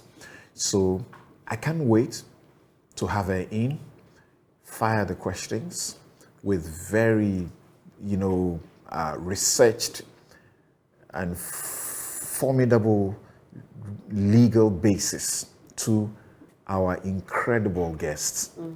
So Joy Change Speakers series came about as a result of a realization that we do Newsfile and we do our programming often criticizing things, but it was important also to have the opportunity of significant persons within the country, particularly people who have distinguished themselves in their fields of endeavor. It doesn't matter, from archaeology to zoology, like they'll say, to bring them here and to give them a blank check and let them speak their expertise, their minds, and make recommendations, which should, as our tagline says, impacting influence for a better Ghana. But this time round, we are limiting our guests to deal with the matter of constitutional review, which has become very topical these days. And this coincides with the 30th anniversary of the Constitution of Ghana. Right. As it is said, the unexamined, life is not worth living. So we believe that after 30 years, we have come to agree that there's need to do something about the Constitution. So the people we are bringing are people that you may have heard pitch certain positions about what needs to change. So we give them the opportunity on the Change Speakers Series platform 4 to tell us what it is. So they are talking about my case for constitutional review. So they will make a case why there should be a review. Right. And they will point to which portions of the Constitution they think has to be reviewed. If you look at Professor Bafwa Jumandua, incredible as far as his pedigree in governance matters, good governance matters are concerned. In recent times, he has stated clearly portions of the Constitution that clearly need, to be looked at again. Just last week, he was on Newsfile discussing the president's appointment to the Electoral Commission and people's concern about the appointment of a party loyalist. So he said, this is one good reason we talk about amending the Constitution. If the Constitution does not fetter the president's discretion on who to appoint, because this institution must be neutral, it must be independent. If you don't put any fetters there, they will do as they wish. Right. This is a constitution that allows the president to appoint as many as, we're told, 4,000 to 6,000 people, appointments by the president. So you need to have certain checks and balance over these matters. Now, if you have followed the Ghana Compact discussion, there's a Ghana Compact discussion that is going on among some of the very significant, illustrious citizens of this country. I was privileged to join one of those discussions last week, where senior citizens like Sam Okujeto, Sam Jonah, Professor Emerita Techua Menu, and a host of others met. And one of the things that concern them, which concerns all of us, is how you cannot look at Ghana and point to incremental development since we started operating this regime. This is their concern, which the NDPC also has, about having a long-term national vision so that any party that comes in will feed into it their programs. So my best example to bring this home is President Kufuor became president. He started affordable housing project. He didn't finish, he left. Guess what? The NDC came, they abandoned it. They didn't just abandon it, they started their own. Remember the SCS matter. They also, by the time they were leaving, they left us a very good Saglime project. The MPP is in, they have abandoned it. They've not just abandoned it, they are on affordable housing projects still going on. Guess what? It's your money, it's my money. Why do we do these things to ourselves? Incrementally, how can't we see development? So this is some of the concerns of very well-meaning people in this country, because the Constitution doesn't make it mandatory and compulsory. It only makes it permissive, that as practicable, don't leave previous projects, continue with them. It doesn't make it compulsory. It's not binding. So people say this must become binding through a constitution review process. There's a district assemblies elections matter. The president decided we should go and vote. But what did he do? He decided to choose his own way of doing it. Once the people didn't like it, he said, okay, then we won't do it anymore. Should we do it by a review so that he doesn't have a say in it, by the people who say so? So our guests, we are hoping they will take us through this process and influence our thoughts in the process. We are also in the process going to be distributing about 100 constitutions to our audiences. What we are hoping is that you must know the Constitution first so that you can make an input into what must be done to improve our lot. That's very interesting. And you know, I don't think this is sheer coincidence that on the front page of the Daily Graphic today, when you spoke about the NDPC, I just remembered ensuring food security agric must come under NDPC. And that's Juma Odum proposing at a graphic development series. And we know what this man has done for Nigeria. Right. We talk about it. You hosted him. He was here on Change Speaker Series 3. This man has revolutionized agriculture in Nigeria. Nigeria was importing almost like we are doing almost 100%. When he went in there, it reduced to about 8 to 5% importation of foreign rice. Now they're depending on their own because of one of our own, Juma Odum. So we brought him on Change Speakers. He's accomplished in that area and he laid out what the country must do. That's what Change Speakers seeks to do.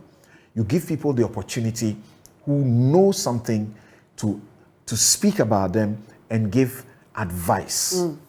It's very important, and I hope that you keep the date and the time locked. It's this Saturday, and here's why you should be interested, because this is your country.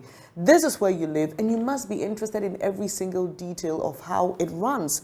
Because guess what? We are the ones who feel it. We are the ones who experience it all the time. And this is a conversation that should even trickle down, I believe, to young people who must also begin to see ahead. Because many of the people who are speaking may not necessarily live to see the fruits of all the hard work they're putting in. Right. But for many young people like myself, we will benefit, and so we must all get on board. And it's happening this Saturday, and you can watch it online, you can watch it on television, and you can listen on radio as well, so you don't have an excuse. Once again, Samson, just briefly run us through those who are speaking. I know there's lawyer Ace Ankoma. I'll be so glad to hear from him. Absolutely fantastic. Exactly. And he's written about this recently again. He's been writing, and he's written about it recently again. He feels that our constitution is good in a large measure, but we don't have good people driving it, so we make it bad. But he still feels there are portions we should amend. We want to hear what are his list of the amendment that must be done, and how should the amendment be done. You have heard Chairman Saboso, for example, says we should reduce government. We shouldn't continue to increase parliament. We continue to increase. I mean, no brainer that a country like ours, because there's no cap, a president could appoint as many as 126 ministers and justify it. Must the Constitution bring a ceiling? That's a question. So let's hear what he thinks about it. Inu Safuseni, former member of parliament, former minister, brings the experience of being in government and being in parliament. Maybe if we may be stepping on some line mine, he will tell us, hey, let's try it. Then we see whether we can or we cannot.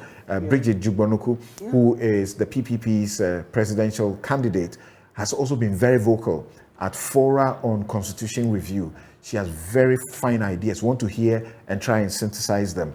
Caitlin Ade, the chairperson of the NCCE, they must also have a role. When we're going to do the referendum, yes or no, they were educating the public about it. What do they, what sort of supervision will they bring on board to educate you and I to see how we follow the process? Oliver Bakavomowo, there's something about that guy that people may not pay attention.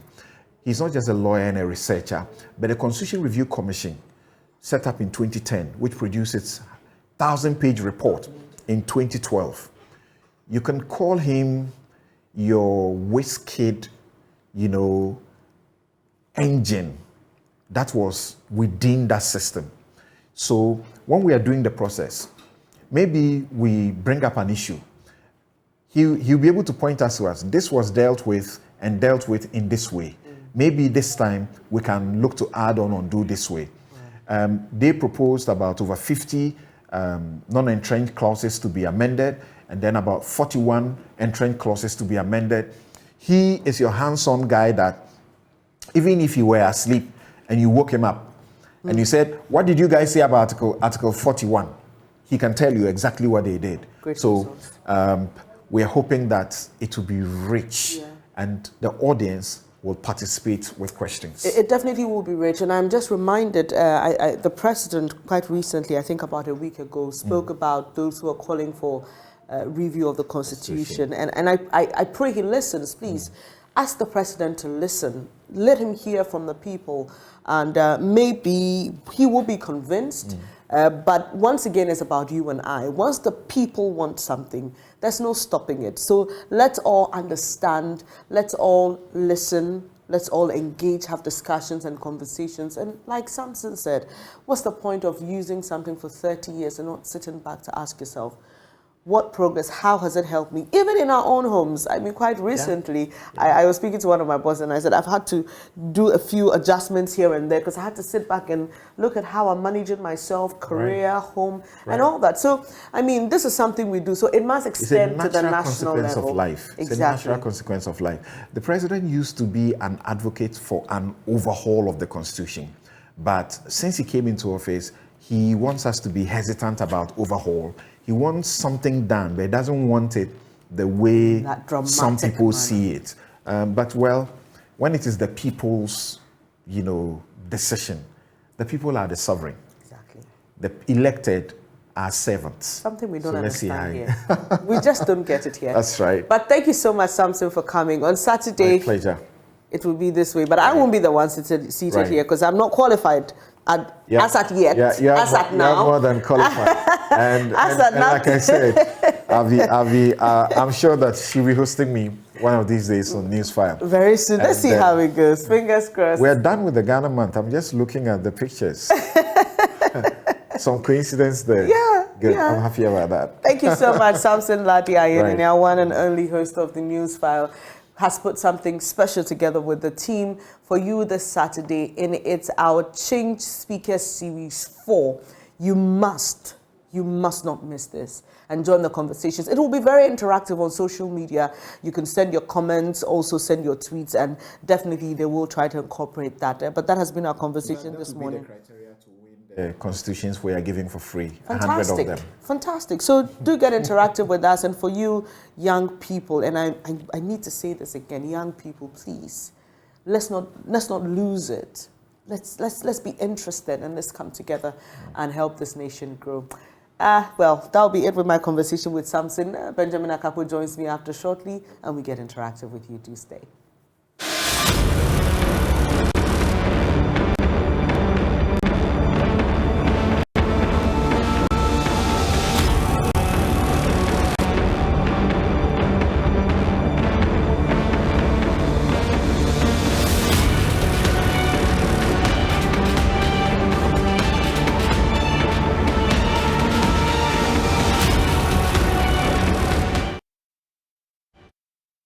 Located at the outskirts of Boha and its prairie jungle is this revered baobab tree. We are told the baobab tree is as old as the Boha community, dating back to the 12th century. It has the shape of a beer bottle. A couple feet above the ground is a door carving, and few meters up is a window carving. During the days of yore, this is where the people of Boha sought refuge in to enable them fight their enemies. I was accompanied inside the mysterious baobab tree by one of the leading members of the Boha landlords, known locally here as Deme, together with his grandson, some officials of the Ghana Tourism Authority, and renowned private tour guide Aziz Pelpu. We are about 8 inside the baobab tree. We are told that this is where the people of Buha used to come and hide during the wars. And so we are told that this is where they hide themselves from their enemies. And then also, it looks like we are in a balloon of a sort or a big bottle. And so when you are looking at it from inside, it looks spacious. Aziz Pelpo better and aptly described how the baobab tree came to serve as a refuge for the people of Buha. Well, it is a baobab tree naturally shaped in the form of a room with a natural door and a window carving. And then the inside is very hollow, able to take about 20 average size humans. The first settlers of this community got here during the times of war, and they first saw the tree like a place they could seek refuge. So they took refuge here, and to their surprise, they realized that the enemy passed them without realizing them. So the second time, they used the same place as a refuge from where they were able to shoot at their enemies. But they realized that each time they entered this baobab tree house, they became invincible to the enemy. So the people took it as a place of worship where they offer sacrifices each time there were wars. A view shared by Idris Olara from Musa Konkwoniri. It is our heritage site bequeathed to us by our forefathers. We revered it a lot. Our forefathers used to seek refuge here during times of war. It happened during our war with the Zamanwa people, Idris said. The baobab tree later became a place for the fortification of warriors and masqueraders. Each time the masquerade dancers or warriors will go out to perform, they bring them here for 3 to 7 days. They perform their rituals, they fortify them before they go out. Also the same with warriors. Each time warriors, before they go to the battlefield, they are brought here and then they are fortified in a way that they became invincible to their opponents before they go to war. And later the locals or the indigenes, also the baobab tree also has medicinal and spiritual values. For example, they come and peel the bark of the baobab tree for medicinal purposes. Could one get drenched by rain when you are inside the baobab tree? Well, I have a very interesting story. I was here some time ago, last rainy season, with some visitors, and unfortunately or fortunately for us, the rains started, and while some of them were running to the bus, a few of them were adventurous and said, let's have a feel of what happens inside the baobab tree house during the rains. And we were there for about 30-45 minutes. No single drop of rain got us. You only have the water splashing through the baobab tree down, but to come in, no. And we still had the beautiful air and the lightning coming from the windows, but no water or rain got to us. Apart from the baobab tree used as a protection for the people during time of wars, we are also told that there are also bees that serves as the first line of defense. Well, interestingly, the baobab tree house is also home to several beehives. Even inside, there is one big hive inside the baobab tree house, and it is a first point of call when there are enemies coming. The indigents are able to invoke the spirits of the bees to chase the enemy as far as 6-7 kilometers away. And once the bees come back here, they don't disturb the indigents, they don't disturb visitors. Will anybody just come around and enter? Well, anybody can come, especially if you are an indigent. Any indigent of Busa community is allowed to come in at any time, but the caution is that you do not desecrate the baobab tree house. So anything that is considered ungodly, unholy, unpure is not allowed inside the baobab tree house. We are also told that once you don't have any bad intentions, you will not even see a reptile, nothing inside the baobab tree house. But once you have some ill intentions or wicked intentions and you come here, you will have problems with the spirits in here. The mysterious baobab tree has a potential of attracting millions of tourists to the Buha community, but unable to do so because it is barely being opened to the public. I will appeal to the indigenes or the custodians of this site to open it up to the public. When I say open it up to the public, they must guarantee the safety of tourists first, and they must be willing to open it up to investors or partnership. At least cleaning around the Baobab tree house, getting a pathway to the Baobab tree house, keeping accurate records, and protecting visitors are some of the things that they can do to improve visitation to the site. Okay. Power's Regional Director of the Ghana Tourism Authority, Moses in the Buguri, was in awe with what he saw. Amazing. When I arrived here, from a distance, you could see that it was only just a tree. But when you get to a certain direction, it was very, very fascinating sight. Moses in the Buguri, beneath his leaves, already has plans of partnering with the community to improve the tourism potential of the mysterious baobab tree. We are going to partner with the community members to, first of all, draw up a community development plan for the community.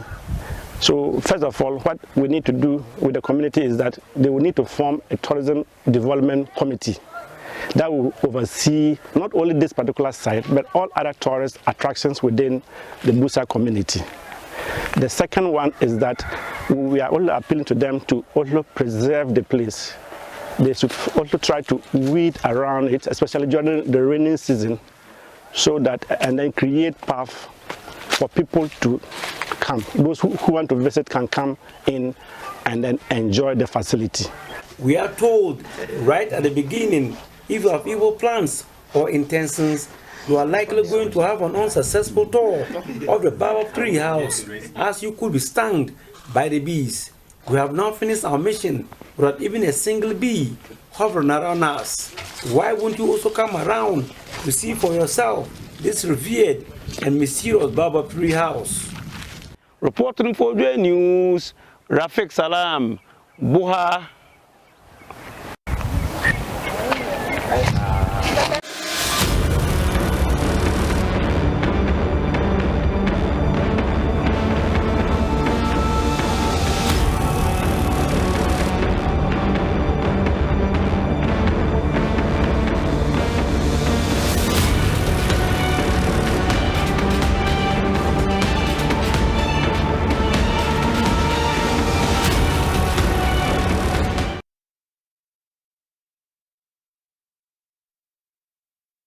You're welcome back. Benjamin is here. It's time to get interactive with you. Hello, hello, hello. Hi, hi, hi. It's good to be back. Good to be back. You know, I dream of the day I'll have as much hair as yours. The styles I made you. The styles I would do. 21st century Samson. You guys would have run away. You would run away. Hey, my ear locks, kakra, full locks, kakra, my ear locks proper, kakra. I like the locks, the thin ones, the small ones. I hear those ones are. What are they called? Sister locks. Sister locks. So which are the brother locks? No, I think the one you're even talking about are micro, the very tiny ones. Yeah, see them hanging, they're locked. That's a lot of work. Mm. And you know, yeah, to me, we still Ghana month, authentic. I am in pain. Why? Because you're not going to be wearing your African. Because Ghana month is ending, and my channel manager and my producer and my director will want me to go back. Will they? Yeah. Let's see how we can help them. I've chooked them live on air. That's a smart one. They're going to ask you, Benjamin, what's your time? So if you see me back, just know that it's out of my hands. Troublesome. Anyway, it's now time to get interactive with you. The number to call is on your screen, 0302, easy girl.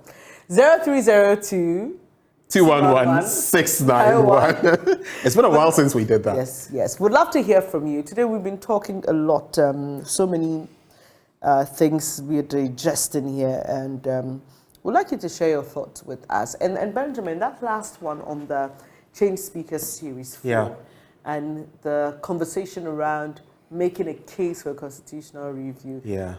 Those of you who don't know. Mr. President has said... Guy, let me finish. Why are you running away? Yo, where you are going? Benjamin is a winner of the what? Oh, tell us. Which one are you speaking of? No, the prize you won for your constitution. Best constitutional law student. Yeah, no, best constitutional law student. It's like last year. I mean, this is. But why? I'm telling the people that you're the best. Mischief and Fatal. Mischief doesn't. University of Ghana what? School of Law. School of Law. There's a difference. Or law school, if you like. Yeah. So yeah, see, your constitution. Yeah, we have a caller from Obo. Say hello. Good morning to you. Thank you for calling us. Let's hear what you have to say. Good morning, Bernice. Good morning. How are you? Yeah, I'm doing well, and you? You're doing well by God's grace. Thanks for asking. Let's hear what your thoughts are, please. All right. I'd like to touch on the Bank of Ghana's increment in the monetary policy rate. It's quite unfortunate that you try to check inflation by increasing policy rates, which in turn will also increase lending rates and then cost of doing business. In fact, it is very expensive these days to borrow money in Ghana. The interest rates are so high and it's really collapsing out of businesses. Very unfortunate. And there was an interesting discussion yesterday that on your channel that there was an expert view that once the policy rate is increased, it increases lending rates and then it increases cost of doing business, which in turn is passed on to the final consumer. So prices of goods and services keep increasing because of cost of doing business, and that in itself also causes inflation. So the prices of goods and services are not coming down because of the cost of doing business. And you say you are using that to check inflation. For me, my worry is that things are so expensive these days, and the government must do something about it. And it may make things harder, right, than solve the problem. Thank you so much for sharing your thoughts with us, Benjamin. And I mean,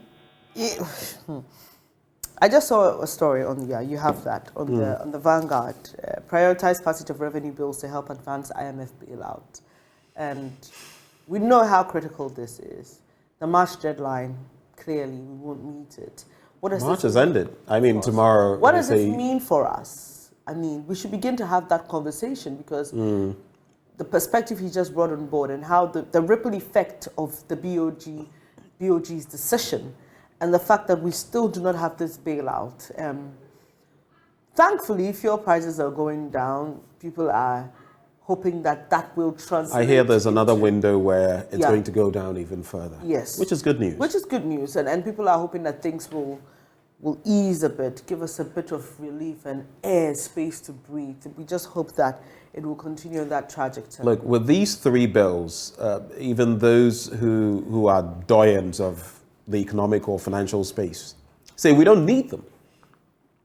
We rather need more discipline. I mean, we're hoping to accrue, what, 4 billion Ghana cedis from these. What didn't we say about the e-levy, but it's a requirement, for example? You see, it isn't a requirement. It is.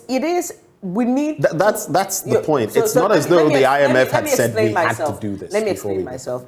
We need to prove to the IMF how we will be able to raise that amount of money. We chose to go this route.